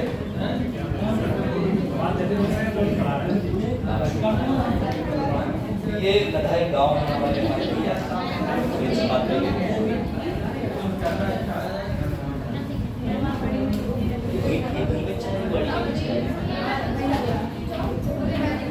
ठीक है, अब एक बार मैं तुम्हें एक एक लाइन में मेंस के क्वेश्चन के आंसर बता दूं, आंसर भी बता दूं थोड़ा थोड़ा कि मेरा कौन सी स्लाइड कौन सी कनेक्टेड है, ताकि तुम मेंस के आंसर लिखने लायक हो जाओ और मेंस के सॉल्व भी कर लो। ठीक है ना, आलू की एक्टिविटी। ठीक है, कोई किसी को समस्या है एक्टिविटी से होगी भी तो तुम जाओगे तो कौन कराते? अब इससे कराते। हाँ वो तो काफी कुछ कराते थे, ये एक्टिविटी मेंस वो सब देखते थे ना, टीचर। देखो सवाल समझो, सवाल नीचे लिखा है मेंस। और सुनो, मैंने ये क्वेश्चन कोई रद्दी जगह से नहीं निकाले, ये यूपीएससी के प्रीवियस क्वेश्चंस, ताकि तुम्हें पता चले कि तुम्हारा मास्टर पढ़ा रहा है क्या, समझ रहे हो। देखो सबसे नीचे वाला क्वेश्चन सबसे पहले को, सबसे छोटा, आसानी होगी समझने में। कर्तव्यों के बिना अधिकार अराजकता को जन्म देंगे। वर्तमान समय में मौलिक कर्तव्यों की प्रासंगिकता के संदर्भ में कथन का परीक्षण करें। सर बाकी सारी बातें तो ठीक है, लेकिन मेरा जो मीडियम है ना वो अंग्रेजी है, तो लो लिखो, पढ़ो, समझो। बच नहीं सकते तुम अंग्रेजी और अंग्रेजी से। क्या लिखा है? राइट्स। अब देखो कितनी पावरफुल चीजें, इसका आंसर फ्रेम करना बता रहा हूँ तुम्हें, सीख लो। अगर अब भी बातें करोगे तो फिर घर जाके बातें ही करोगे, और फिर बातें ही होंगी, फिर बच्चों को भी बातें बताओगे। हमने दिया था 25 मिनट, धांधलीबाजी हो गई थी, आयोग में पैसा चल रहा था, ठीक है, इसलिए हमारा नहीं हुआ। हम 1 नंबर से रह गए, 2 नंबर से वो भी रह गई। आज भी हम लोग तुम्हारे मम्मी पापा बन के बैठे हैं। सर देखो तो कहीं तो सफलता नहीं। देखो राइट जो कि हाँ, अधिकार बिना कर्तव्य के लॉलेसनेस होते हैं। मेरी बात समझना, ये सीधे तुमसे कह रहा है, सीधे कह रहा है कि पहली लाइन ही मिनेर्वा मिल्क केस से होनी चाहिए। क्यों? मिनेर्वा मिल्क केस में मौलिक अधिकार मौलिक कर्तव्य के बीच में संबंध स्थापित किया गया। तो तुम्हारी पहली लाइन लास्ट वाले क्वेश्चन में होगी कि यह बिल्कुल उचित तर्क है। सुप्रीम कोर्ट ने 1980 में मिनेर्वा बिल बाद में भी यही बात कही कि राइट्स बिना ड्यूटी के अराजकता को जन्म देते हैं। क्यों? क्योंकि नागरिक के पास फ्रूटफुल यानी प्रसन्नता पूर्वक एंजॉय करने के लिए अधिकार हैं, तो उनका कुछ कर्तव्य भी है देश के प्रति। फिर हम इस आंसर को कैसे पूरा करेंगे? तो मैं इसके लिए तुम्हारा आंसर पहले ही लिख के ले आया हूँ। तुम्हें कुछ नहीं करना है, तुम्हें मेरी इस वाली स्लाइड पे आके बेटा ये इंपॉर्टेंस वाले जो पॉइंट है, ये चारों के चारों पॉइंट उतार देने हैं थोड़े विस्तार पूर्वक। तुम्हारा मेन स्लाइड आंसर है। सिंपल चीजें फिट करना आना चाहिए। क्यों? क्योंकि वो पूछ ही रहे हैं कि मौलिक अधिकार का महत्व बताओ। अगर मौलिक अधिकार मौलिक कर्तव्यों के हिसाब से नहीं होंगे या होंगे ही नहीं, तो इसे अराजकता होगी। अराजकता मतलब कि तानाशाही आ जाएगी, मैं जो चाहे वो करूं। तो तुम्हें ये इंपॉर्टेंट डालने हैं, वो केस की लाइन डालनी है। हो गया तुम्हारा आंसर। कोई डाउट? समझ में आया? इसीलिए तो मैंने ये वाली स्लाइड लगाई थी। काम ये वाली। चलो दूसरा, और इस पे अपने विचार भी व्यापक तौर पर लिख सकते हो। जरूरी नहीं मेरा ही बताया आंसर परफेक्ट हो। तुम्हें जो आंसर ठीक लगे बिना इंटरनेट की मदद से अपनी कॉपी लगा के लाना। और नीचे उसमें ये मत लिख देना अगर इंटरनेट से कॉपी करो, इसको ज्यादा से ज्यादा शेयर करें, इसलिए समझ रहे हो, ये भी चेक करा है मैंने। हाँ ये लिखे उन्हें लिख दिया था, पिछले साल के बच्चे तो वो लिख देते थे जो कहीं बना ही नहीं। इस लेख को परिवर्तित करते समय हम धन्यवाद कहना चाहेंगे आकाश पांडे संपादक, ये भी लिख दिया। देखो हाँ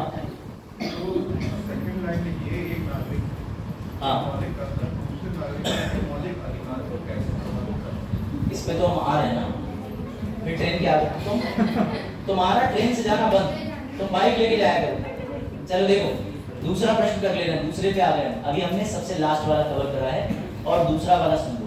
अधिकारों का कर्तव्यों के साथ सामंजस्य होना चाहिए, इसका मतलब हार्मोनियस कंस्ट्रक्शन होता है, दूसरे से संबंध होना चाहिए, जो कि सत्य। मैंने कैसे जोड़ के बताया कि झंडा 1901 में नवीन जिंदल का आता है, तो तुम्हें थोड़ा कनेक्शन मिला, लिखने का मसाला नवीन जिंदल से मिल गया, उनकी स्टोरी।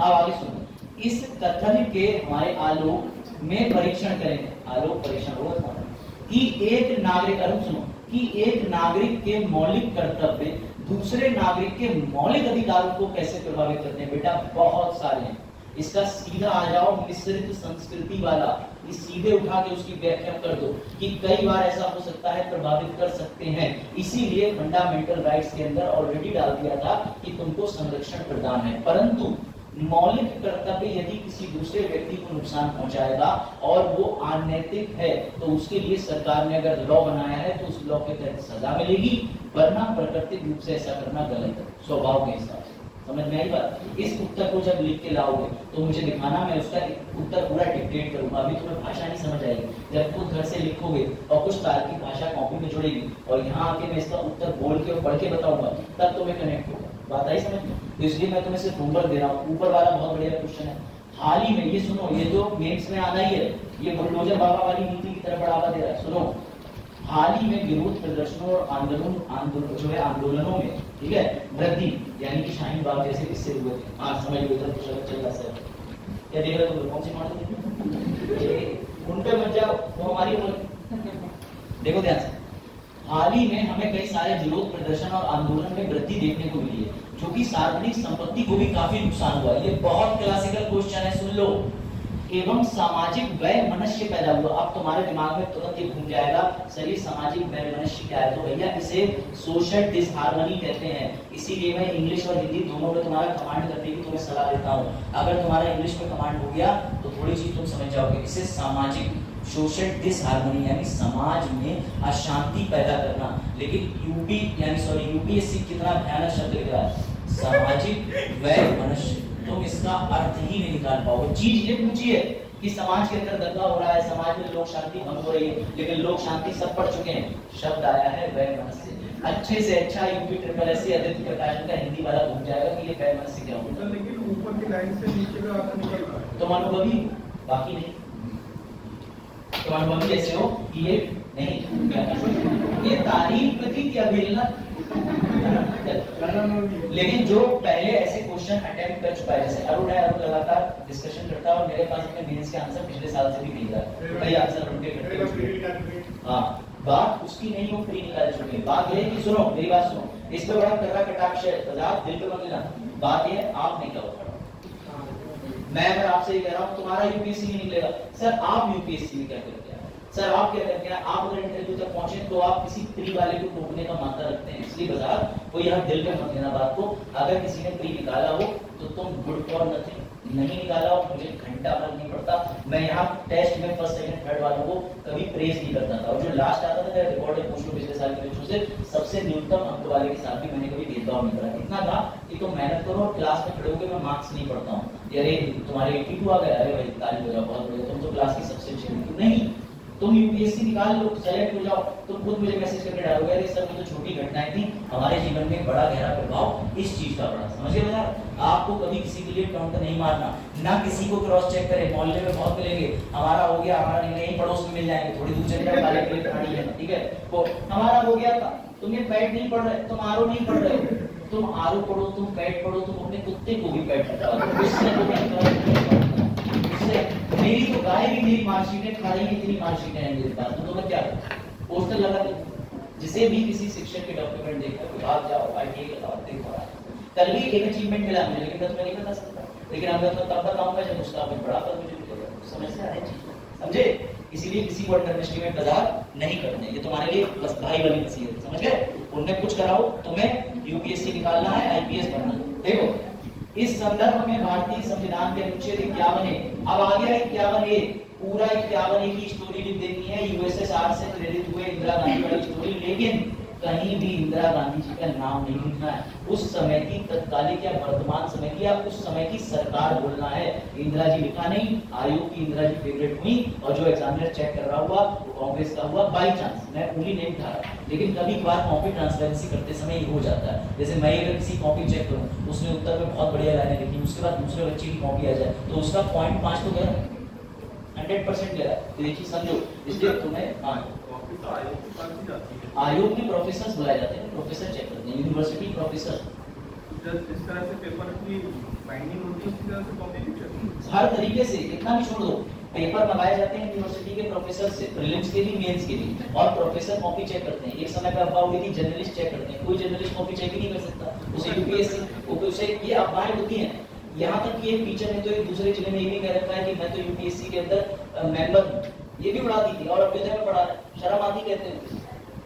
मैं ये कहता हूँ मैं यूपीएससी में इंटरव्यू पैनल में बैठा था, व्हाट अ शेम भाई, मैं ना तो प्रोफेसर हूँ अभी, ना तो मैं गवर्नमेंट हूँ, उसके लिए एक्स आईएएस पीसीएस ऑफिसर्स, बड़े बड़े प्रोफेसर, जेएनयू जैसी चीजें संस्थाओं के प्रोफेसर बुलाए जाते हैं। हम लोग भी अभी, हम लोगों की इंच भर भी नहीं है, मतलब अभी हम लोग सीख रहे हैं, मैं भी सीख रहा हूँ, आप भी सीख रहे हो, मैं यहाँ आपके साथ हूँ, इसका मतलब यू आर आल्सो स्टूडेंट, मैं भी अपने लेवल का स्टूडेंट हूँ। तो कुछ लोग ऐसा ओपनली बोल देते हैं और कुछ लोग शो ऑफ में 4 बच्चे अपने पास बैठाने के लिए, इधर आ जाओ, तुम आरो पढ़ रहे हो, तुम बैठ पढ़ रहे हो, तो मैं तुम्हें ऐसे पढ़ाऊंगा, मैं तुम्हें ऐसे पढ़ाऊंगा, उनके साथ में फिर तुम्हारी लड़ाई होगी। ऐसे टपरी वाले दोस्त टपरी पे छोड़ दो, मेरी बात मानो, तुम्हारा बौद्धिक क्षमता का विकास हो जाना चाहिए, अगर नहीं हो रहा है तो कॉम्प्लेन। चलो समझ गए, चलो भाई खत्म करते हैं, हो गया मैं माफी ना, चलो बंद कर दो, ठीक है कोई